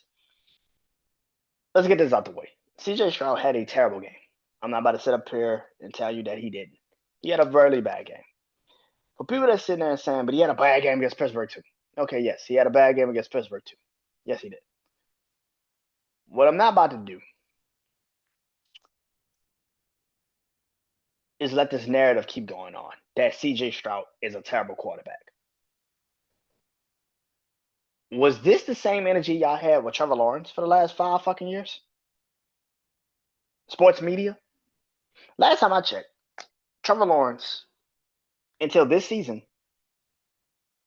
had only won the division one time. Until this season, Trevor Lawrence had never won the AFC South as long as CJ Stroud was healthy and upright. If CJ Stroud never gets hurt, does the Texans win the division?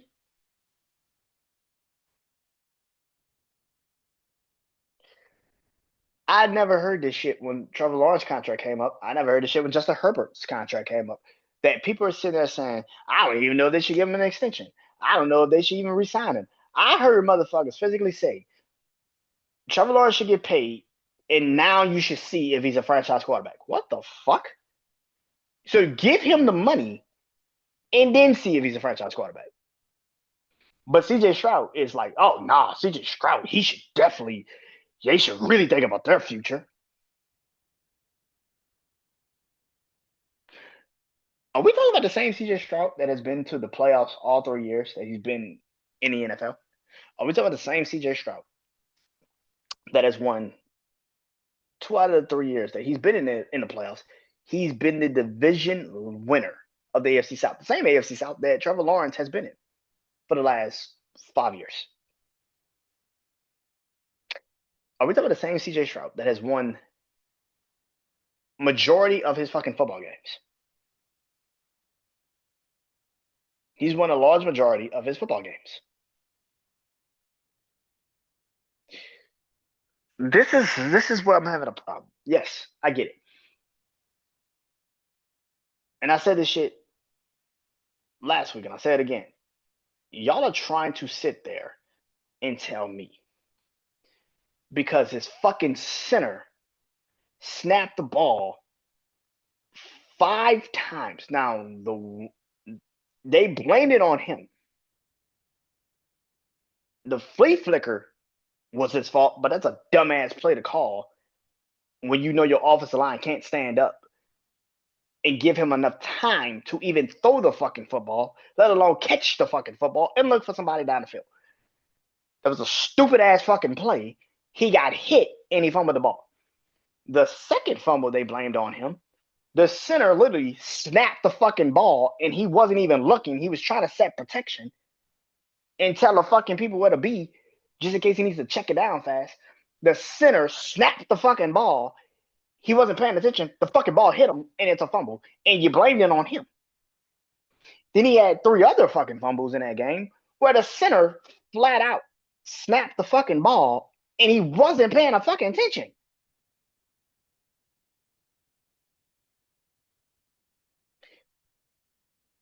But it's on him. This past week, he had 4 turnovers.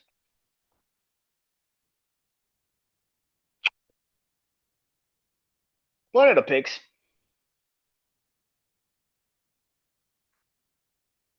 he overthrew his man. Carlton Davis got to it. 100%. But have you thought that maybe, just maybe, he has no chemistry with Christian Kirk? I know. Well, Brandon, Christian Kirk's been on the team all season. How the fuck? You also know CJ Stroud missed like 4 or 5 games with a concussion. And he didn't come back until. He didn't come back until what? Like week 13, 14? They never developed. And Christian Kirk, by the way, was also hurt for a good stretch of the season. So they never really developed chemistry. They never developed the chemistry that he has with Nico Collins, who also was out that game. Now, I know people are going to sit there and say, you're just making excuses. No, I'm making a point. A lot of the shit y'all see and saying makes me laugh because you will have the nerve to sit there and say CJ Stroud is not a good quarterback. Here's my question to y'all. I'm gonna clip this shit just for y'all on social media. Don't Google, don't ask Siri, don't ask Alexa, don't go to NFL Network, don't go to ESPN, don't do any of that shit.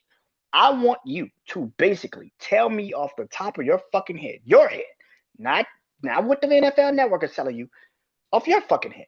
Tell me an all-pro offensive lineman that CJ Stroud has. I can tell you an all-pro offensive lineman Josh Allen has. Deion Dawkins, Terrence, the fucking guard. Yeah, Josh Allen's had some all-pro offensive linemen. Name me an all-pro offensive lineman, Pro Bowl offensive lineman that CJ Stroud had this year, or at least in that game. Fuck all year, just that game.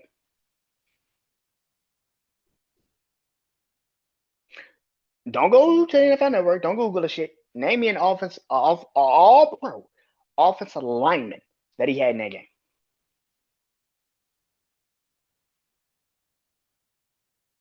Can't fucking do it, can you? Okay, name me a receiver. Name me a receiver. Name me a receiver that played in that game that is an all-pro receiver for Houston. That played in the game, not that he had this whole season. Just played in the game.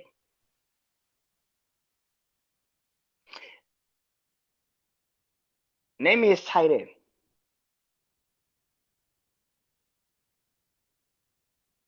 Name me his tight end. And I won't even tell you that his actual starting tight end got hurt the second drive. Name me a running back.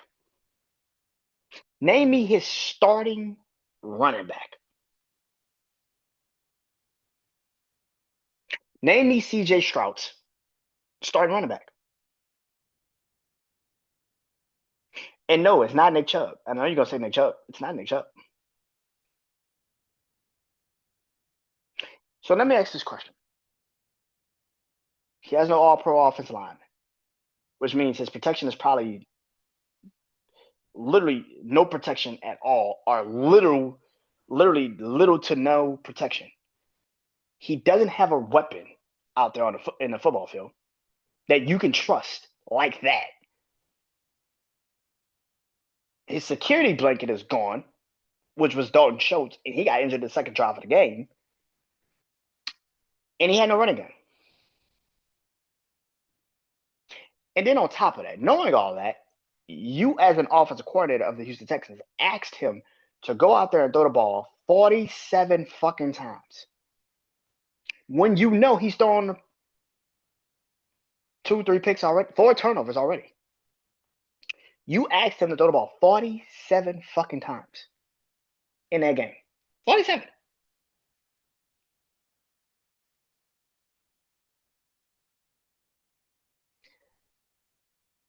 Well, Brandon, they had no running game. You see, I would say that too if you didn't come out in the second half, the first drive of the second half, and actually ran the ball consistently. And then when you got the ball back, when you were already down 14-10, you could have. No, you were down what, 21-13, some shit like that. Yeah, 21-13. You could have ran the ball when you got the ball back because it was a turnover. You could have ran the ball when you got the ball back because you saw, okay, we can run the ball. The first play of the second drive of the half for you, the first play after you got the ball back from a turnover, the first fucking play, you did a play action and he got fucking sacked.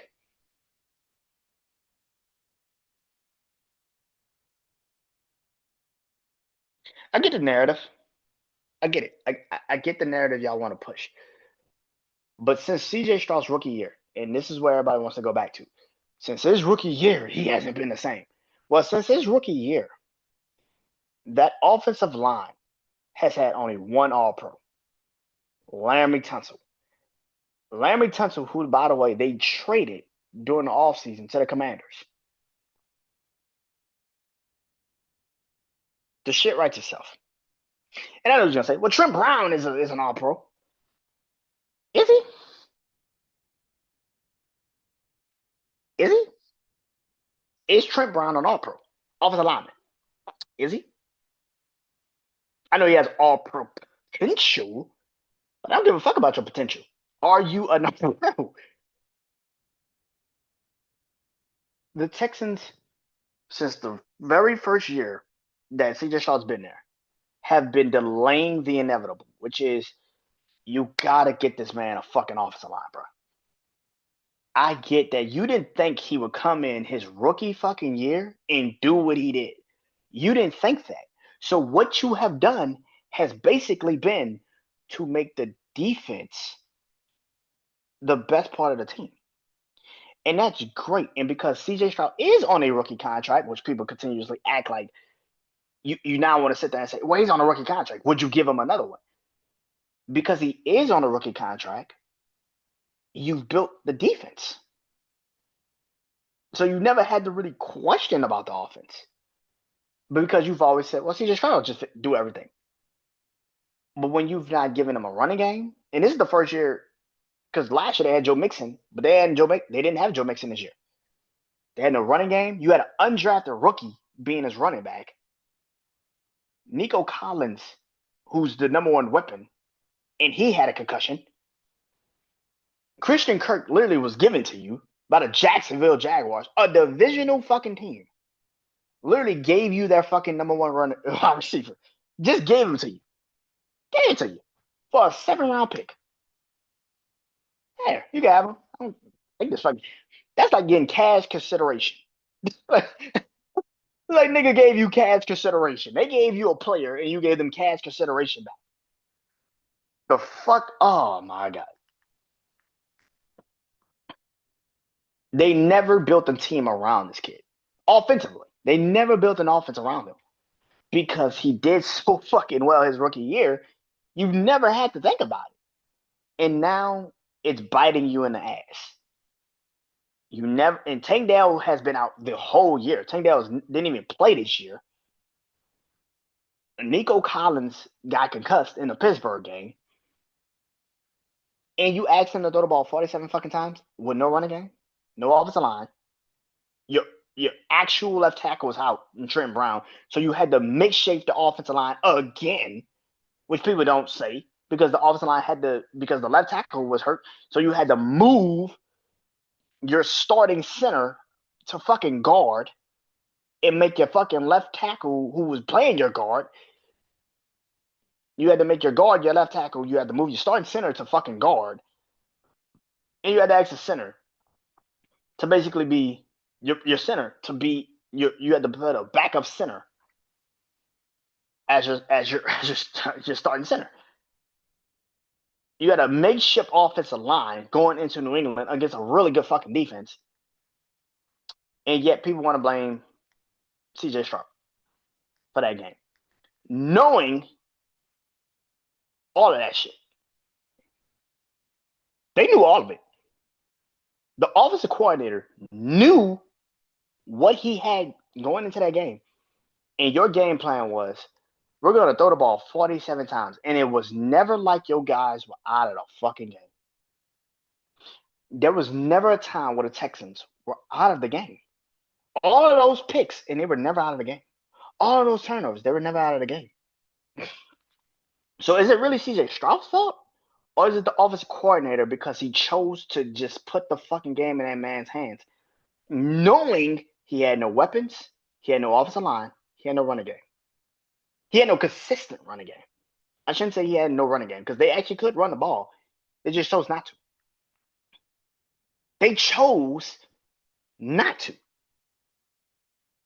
On the road, you chose not to fucking run the ball. You chose it. And I get it. Patriots coming through hitting running back. But, bro, you got to stick with it. And that is why the Patriots won that game. If you actually look at it, yeah, the defense did great.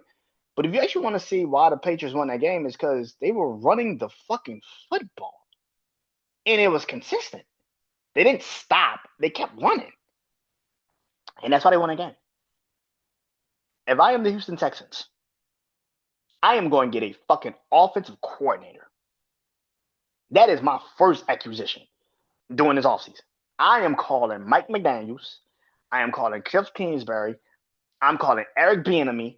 I'm going to get somebody. This is ridiculous.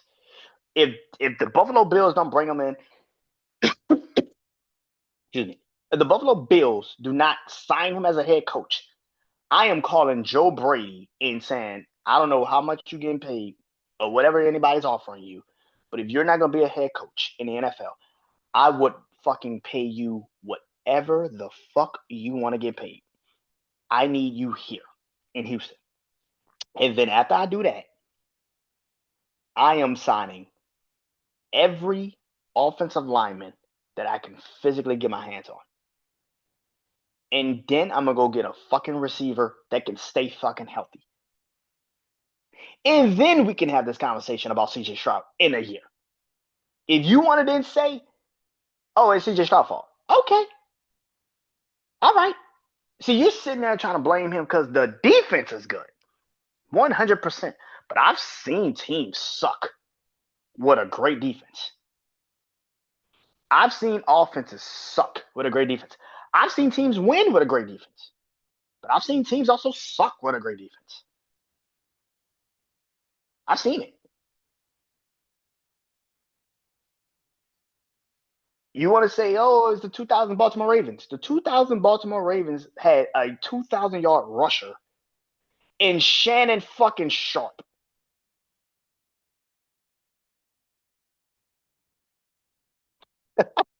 Like, put shit into perspective, ladies and gentlemen.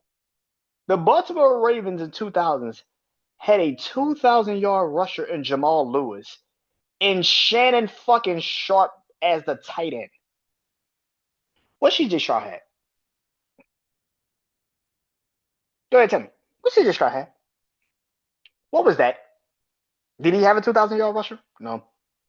Did he have Shannon Sharp level of tight end play? No.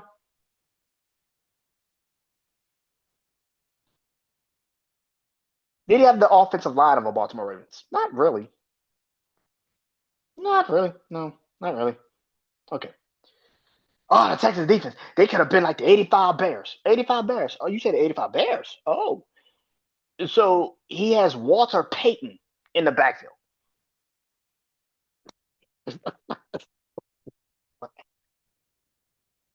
So this man got Walter Payton in the backfield. That's what you said? That's who the fuck he could give the ball to. Walter fucking Payton in the backfield.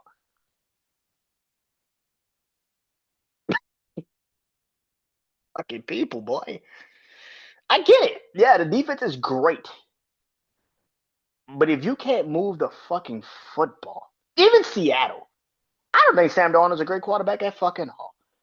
But he got Jackson Smith in the Jigba as a number one fucking option. You got Rashid Shaheed, who is a fucking speedster, and you got Kenneth Walker, and you got an actual offensive line and a competent offensive coordinator. A competent offensive coordinator. Yeah, I'm pretty sure you could figure it the fuck out. Pretty sure. Perfect example. You want to know a perfect example? Cleveland Browns. If CJ Stroud had the Cleveland Browns this season, Cleveland Browns would be good. If CJ Stroud was the Cleveland Browns offense, if Cleveland Browns had CJ Stroud as a quarterback, the Cleveland Browns would be in the playoffs right now, and he'd probably be in the AFC Championship game right now. That defense with that offense, Kevin Stefanski, if Quayon Junkins doesn't get hurt, Harold Fanning as a tight end, Jerry Jeudy as a receiver, Browns would be in the fucking playoffs right now. They'd be in the AFC Championship game right now. But CJ Stroud. Fuck that. You put Kevin Stefanski as the offensive coordinator of the fucking Houston Texans. They'd be in the playoffs right now. They'd be in the fucking AFC Championship game right now. This is why I say y'all keep sitting up here telling me about a wasted defense when they ain't built shit offensively to help this kid. You want to keep telling me about a wasted fucking defense. My nigga, Drake May did not have a great game either. But what the fuck did he have? He had Stephon Diggs. He had Keyshawn Booty. He had Hunter Henry. He had Ramondre Stevenson. He had Trayvon Henderson. If that wasn't working, he had fucking options. He had options. He had options, ladies and gentlemen. What the fuck did CJ Stroud have? What did he have? What the fuck did he have? You see, you keep sitting up here saying that CJ Stroud fought for throwing 4 picks and he wasted the defensive performance. Okay, great.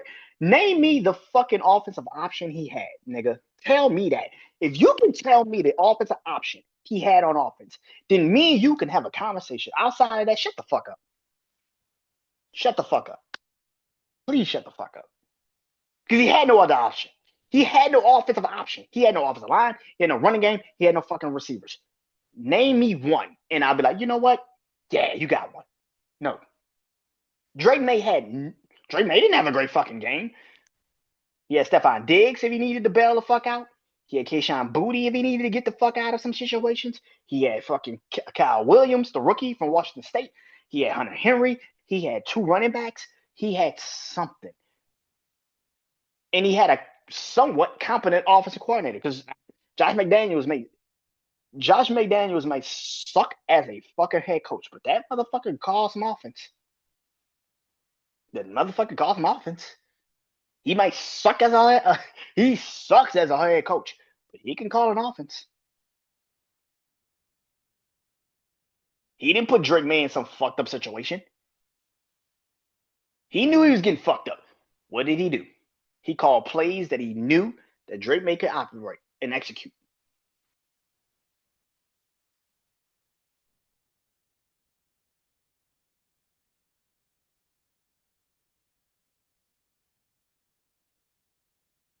Orange, panic time. And that's the 49ers. 13-6 is the season that they close with. Oh shit. Listen, this is you cannot outrun injuries. You just can't outrun it, man. It is what it is, man. San Francisco is very fucking fortunate and very fucking lucky to get that fucking far. I did not expect the 49ers to get to the NFC divisional game. San Francisco lost Nick Bosa, Fred Warner. I think they lost a rookie defensive end they drafted. They lost their backup linebacker. They bought like, bro, you can't make this shit up. Like, you shouldn't have even made it that far. You should be proud that you made it that far. But let's be 100. The 49ers are now in a situation where they're going to have to really sit back and think about their future. George Kittle is torn his ACL this late into the season. He's not going to be ready for the regular season. Even if he decides to come back, he's not going to be ready. Christian McCaffrey, for the first season in a very long time, was actually healthy. And even in that game, he got fucked up. You have really no receiving core outside of Jaron Jennings, Ricky Purcell. You really don't have a receiving core. You basically told Brandon Ayuk, get the fuck out of here. You basically told Brandon Ayuk, get the fuck out of here after paying him when you could have let his ass just walk at free agency, but you decided to pay him. And then you tell him to get the fuck out of here. I don't understand that decision. That was very fucking stupid.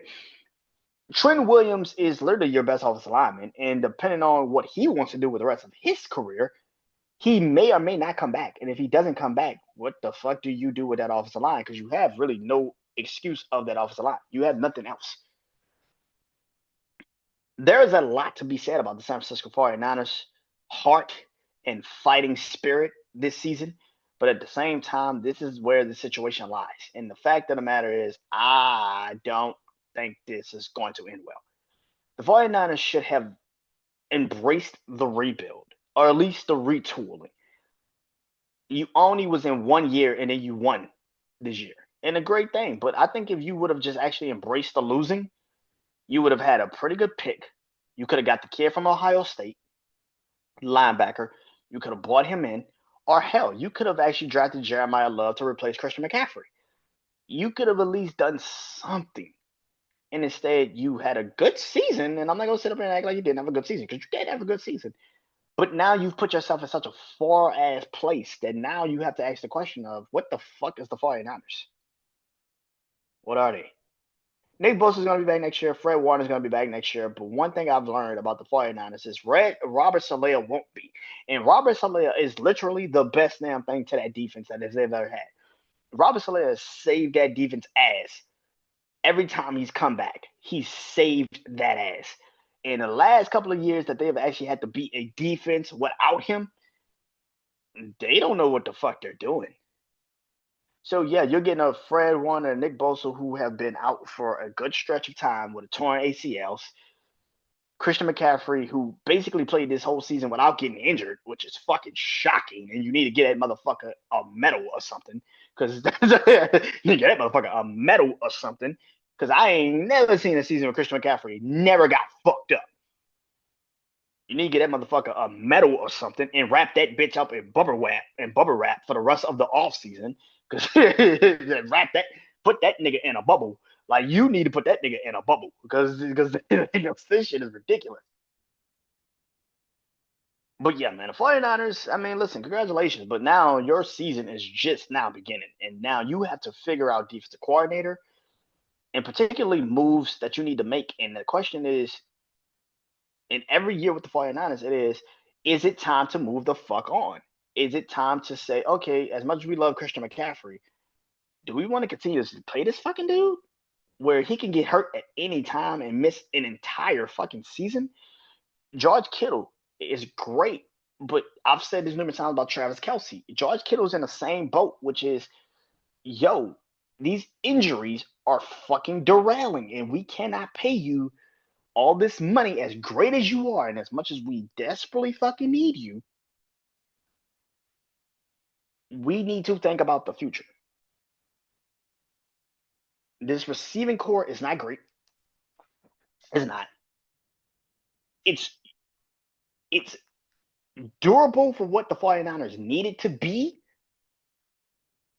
But you basically, like I said, just told Brandon Ayuk to get the fuck out. So what type of receiver is going to come into that situation and think they when they act up and they want a contract and they want their money, you won't do the same to them? That's the dilemma of the 49ers. I don't know what you do moving forward. I have no idea what you're going to do with the 49ers. They came out of nowhere and won this, had a great season, and it's good. I'm happy for you, but good fucking luck. Good fucking luck moving forward. Red is good old DOA, and you already know what this shit is. Hold on. I've been waiting 2 hours to do this, so it's about to get good. Red is DOA, and that is the Buffalo Bills. 13-6. Let's talk. Let's get this out the way. I gotta close the notebook for this. This is the last one. So I'm closing the notebook. It's over. I can finally get real with this shit. Let's get into it. Buffalo. I have said since you lost to the Cincinnati Bengals in the AFC divisional game in Buffalo, and you proceeded to lose 42-10. You lost to the Cincinnati Bengals 42-10 at home, mind you, in the snow. Joe Burrow came in and put full belt ass with T. Higgins and Jamar Chase in a barely there defense. And I mean barely there defense. Trey Henderson, who even at that time was their best pass rusher, he got to Josh Allen a couple of times in that game. This is where I feel like people, and I've seen it all. I've seen people talk crazy about Josh Allen, I've seen people protect Josh Allen. I've seen it all. This is what I feel about Josh Allen. And I posted some clips of him that I've said throughout the years. This is what I feel about the Buffalo Bills.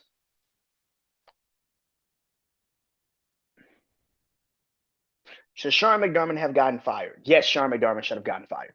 This is why I say this. It's been 8 years. You clearly had the division in your grasp. You clearly was the second to third best team. I would say third because I think the Ravens had a better roster than you for the last 3 years. But you have been single-handedly the second to third best team. And even some people will sit there and say you were the first best team. You were the best team. You've had, depending on who you ask, the third best quarterback in the NFL. I say forward because I think Joe Burrow, Lamar, and Patrick are better than him. You've had significantly the better running game outside of Baltimore. So you've had the second best running game outside of Baltimore.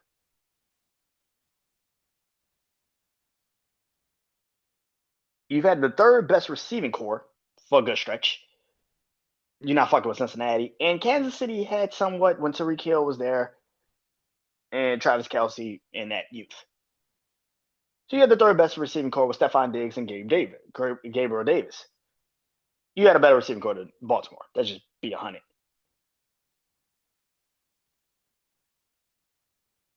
Depending on who you ask, you've had the third best defense. I think Baltimore had a better defense than you. I think Kansas City had a better defense than you. And let's be honest, Cincinnati just fucking sucked. Now, you want to say the years that they got to the Super Bowl and the AFC Championship game, Cincinnati had a good defense? Okay. I think they had a better scheme, but not a good defense. That's a difference. I think you had a good scheme, not defense. It's a difference.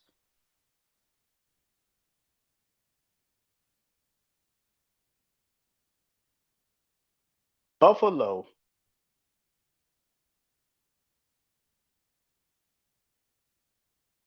should have fired Sean McDermott. They should have. There's never come a time where Sean McDermott was the deciding factor. And to be honest, was literally the best head coach when he got into the playoffs.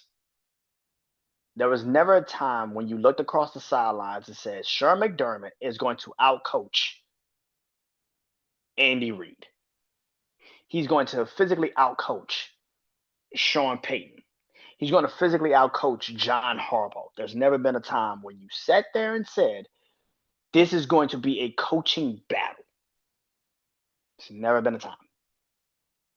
Sean McDermott is what I've been saying about a lot of college head coaches. I'm going to say this about the NFL head coaches. He's a builder, but he can't win with it. He can build it. So if I am a team like the Cardinals, like the Browns, like I can't think of the teams else. Maybe the Raiders. I'm gonna say the Raiders, but the Raiders. He can build it. Like he can build a culture that you need, but he won't be able to win with it. He's like Greg. He's like Greg Kubiak. He's like Wade Phillips. He's one of those coaches that he can build some shit, but he can't win with it. He's Jason Garrett. Like he's Jason Garrett. He's dad's coaches. He's those coaches where he can build it, but he can't win with it. That is who Sean McDermott has become. And that's cool. That's gonna keep you in the league a long fucking time. I think my brother Juan and me said that just recently. That's gonna keep him in the league a very long time. Just the fact that he can build a program, I don't say program, but he could build a team, he could build a culture. That's gonna keep him in the league a long fucking time. That's like Lovie Smith. Lovie Smith is the reason for why the Houston Texans are where they're at right now because he built somewhat of a culture there. Antonio Pierce with the Raiders. If they would have kept him, they would have at least built a culture there. He can build a culture. He just can't win with it. And that's okay. Nothing wrong with that. There's nothing wrong with that. That's just facts. Sean McDermott should have lost his shot. It's been 8 years, nothing to show for it. That's just facts. With Mike Tomlin and John Harbaugh, you can at least make a sense of why, yeah, we should probably move on, but I get why you didn't move on so long ago. Because they're at least winning and they actually have something to show for it. They have a Super Bowl ring. Mike Tomlin won a Super Bowl. John Harbaugh's won a Super Bowl. Mike Tomlin's been to 2 Super Bowls. So you can sit there and say, well, they've actually not only won with it, they didn't just build it, they won with it. Well, John Harbaugh's a little iffy, but yeah.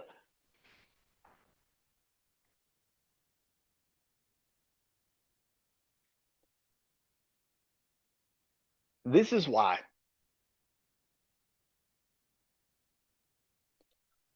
firing Sean McDermott is not as crazy as it sounds. And I've been saying this shit for years. I said this before the postseason even started. I said a lot of pressure's on Josh Allen, but a lot of pressure's also on Sean McDermott.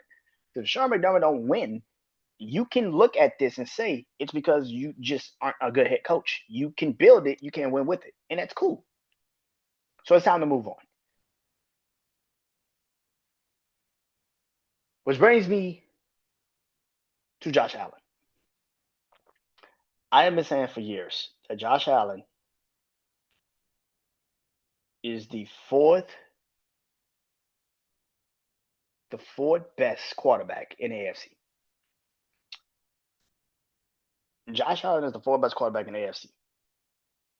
I have been saying this for years. I've had people try to tell me I was crazy. I was wrong. I don't know what the fuck I'm talking about. I don't know ball. All this shit. I have said this because I'm not looking at stats and fucking numbers. I'm looking at the game. The game tells me that Josh Allen is not that guy. He's just not. Perfect example. And I go to when he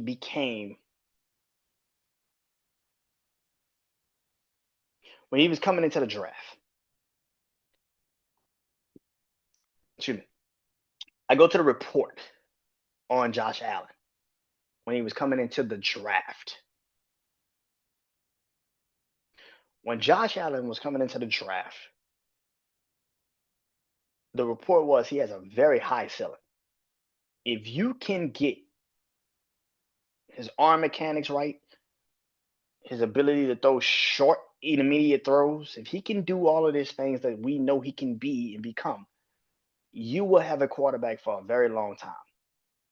Where the problem will lie is that sometimes he reverts back to what he usually does, and that is turn over the football put his team in some unreal characteristic situations that they can't get the fuck out of.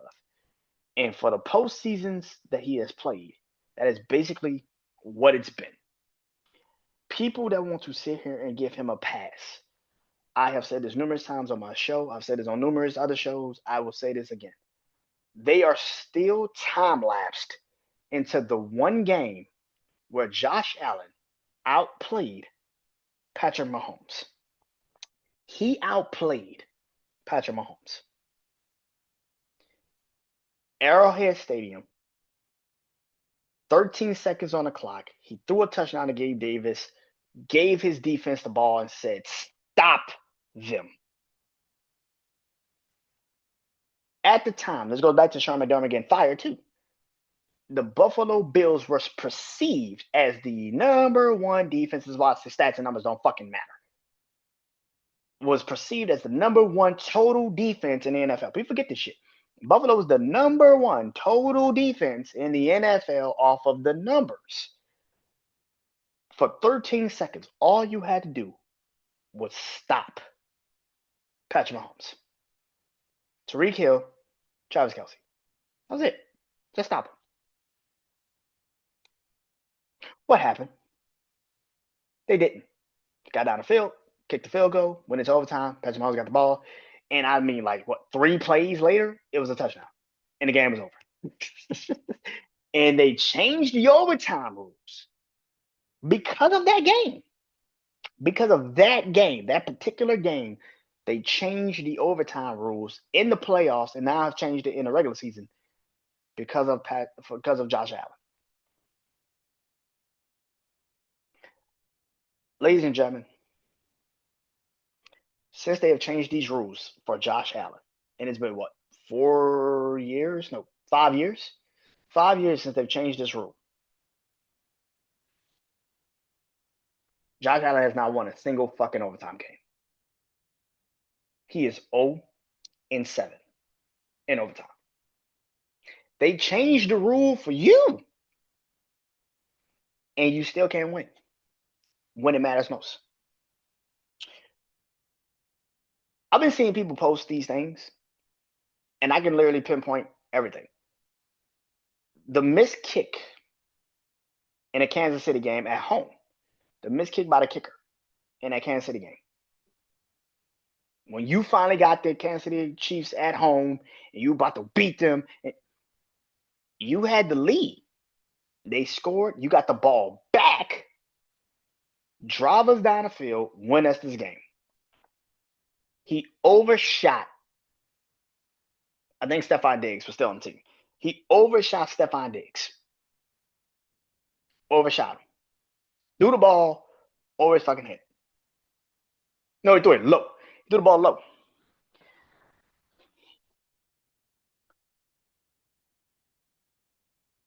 They put the kicker on the field. He missed the kick. What did people say? It's the kicker's fault. It's the kicker's fault? Last year, I saw the same play. Bro, it's like the Buffalo Bills have the same fucking drive every fucking season when the playoffs happen. When the game's on the line, they have this similar fucking drive. They run the ball the first play, then they throw a little slant screen thing the second play that doesn't really do anything. And then the third play, they force Josh Allen to actually physically have to throw the ball down the field, or a little slant shit, and he catch it, and then they get a first down. And then it's the same shit. It just repeats itself.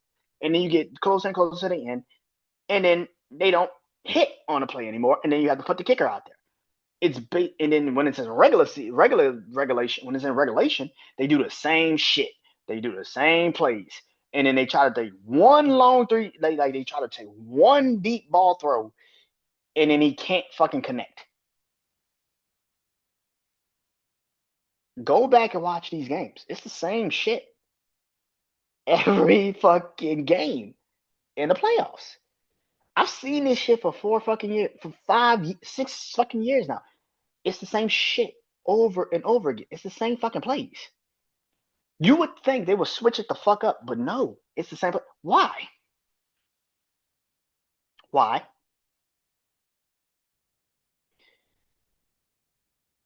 I've had to hear people sit there and say,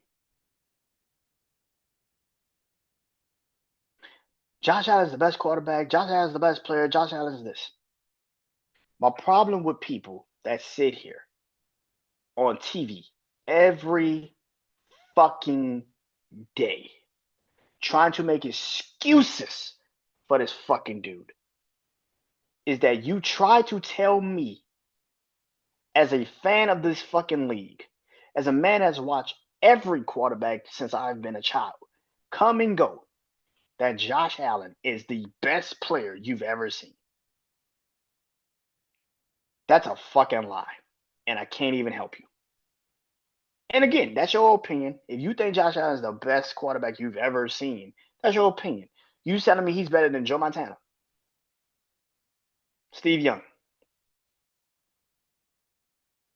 John Elway, Brett Favre, Tom Brady, Peyton Manning. He ain't even better than the motherfuckers in the era with. He ain't better than Patrick Mahomes. He ain't better than Lamar. He ain't better than Joe Burrow. Like, what the fuck are you talking about? He's not even in the winning circle of a Jalen Hurts, who y'all completely and utterly shit on every time I look up. He's not even in the same winner circle as a Jalen Hurts. You telling me he's better than Kurt Warner? Kurt Warner. Mr. Kurt Warner? You think Josh Allen's better than Kurt Warner, my nigga? Are you crazy?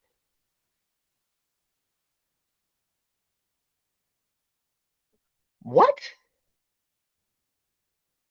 He's better than Drew Brees. Prime Aaron Rodgers. He's better than prime Aaron Rodgers.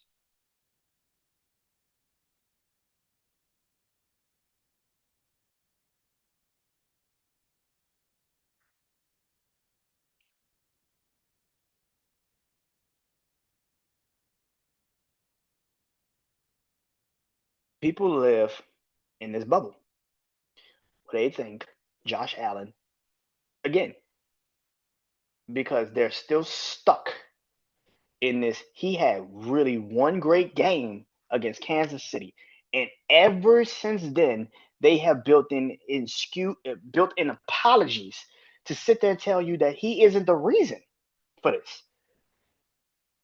They are still stuck in this Kansas City game. And I've said this numerous fucking times. Look at when they make excuses. It's never his fault. It's everybody else's. Why? Because that one game, you can physically say, yes, the defense let him down. The coaching staff let him down. The NFL let him down. The refs let him down. You can sit there and say that. But it feels like since that game, that's all the fuck I've ever heard. Is that it's not his fault. It's not his fault. The motherfucker had 4 turnovers. How the fuck is it not his fault? They are paralyzed by that one fucking game where, yes, it wasn't his fault. He should have never lost that fucking game. And if he probably would have won that game, we would be looking at him in a completely different fucking light. But guess what, ladies and gentlemen? He did not win that fucking game. They lost. This shit happened. And yet you're trying to still tell me that it's everybody else's fault but his. When he has been the fucking epicenter of what the fuck is going wrong with the Bills.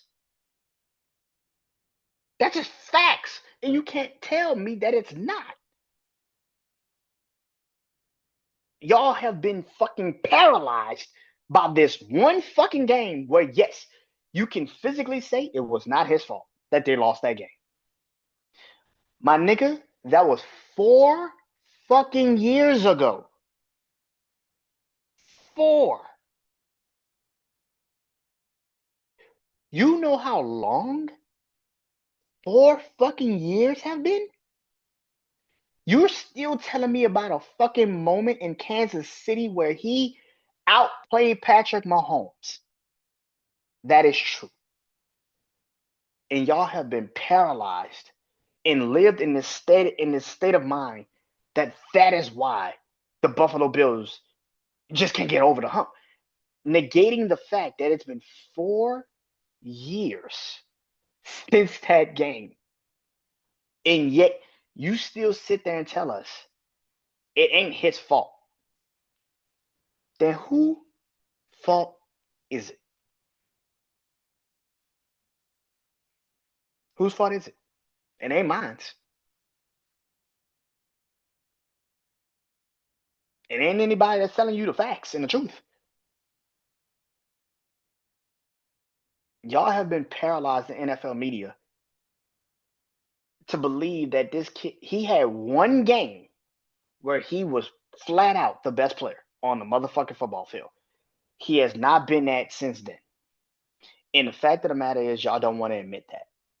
And that is why the fuck y'all are bumping heads with people that are telling you this shit, and you got the fucking nerve to tell us we're wrong.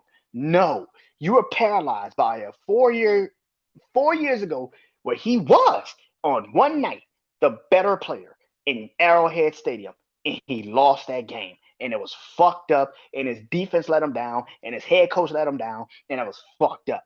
But ever since then, it has not been that game. And y'all keep living in the state of mind that it's been that game. No, the fuck he didn't. The next year, he got his ass handed to him by the Cincinnati Bengals. The year after that, he lost again in the divisional fucking round. You can stop trying to tell me that he's the guy. No, he's not. And he lost to Kansas City in a divisional round where you finally said, oh, yeah, we played him. We're going to beat that ass. And you lost at home. Then last year, you got to the AFC Championship game. And guess what the hell happened? You lost with the ball in his hand. The year before that, you had the ball in your hands at home to win the game, and you lost. The year after that, you got absolutely ran off the fucking field by the Cincinnati Bengals. You didn't even have a chance. Every fucking game this man has played, and every time he's played, you continuously look through this wild lens of telling everybody it's not everybody his fault, because you're still relating back to the 4 years ago where it wasn't his fault when he lost. But that isn't the case anymore. It isn't the case anymore. It is definitely his fucking fault he lost. He should say it's accountability. He should take the accountability because you had the turnovers, motherfucker. And I don't know what more do you need us to tell you. This is why I say these are not fans. You're fans of a person. You're not fans of the game. Any fan of the game can tell you flat out, hey, bro, if you have 4 fucking turnovers and you're the culprit of those 4 turnovers, if you're the reason for those 4 turnovers, you are definitely the fucking reason why you lost. Who the fuck doesn't say that? Buffalo is in a world of shit, and they need to figure it out. You can tell me Josh Allen this, Josh Allen that, but as far as I'm concerned, Josh Allen's window of Super Bowl opportunity is fucking closed. Let it go. And the fucking crazy part is the the crazy part is the Patriots probably is going to be better than you next year too. So now you really have a fucking problem. And whoever you bring in, you better be fucking sure they can handle this shit. Because if not, you're gonna be looking for a new head coach next year. Anyway, that's Obly Sports. I am Brandon Janeau. That is it. Peace.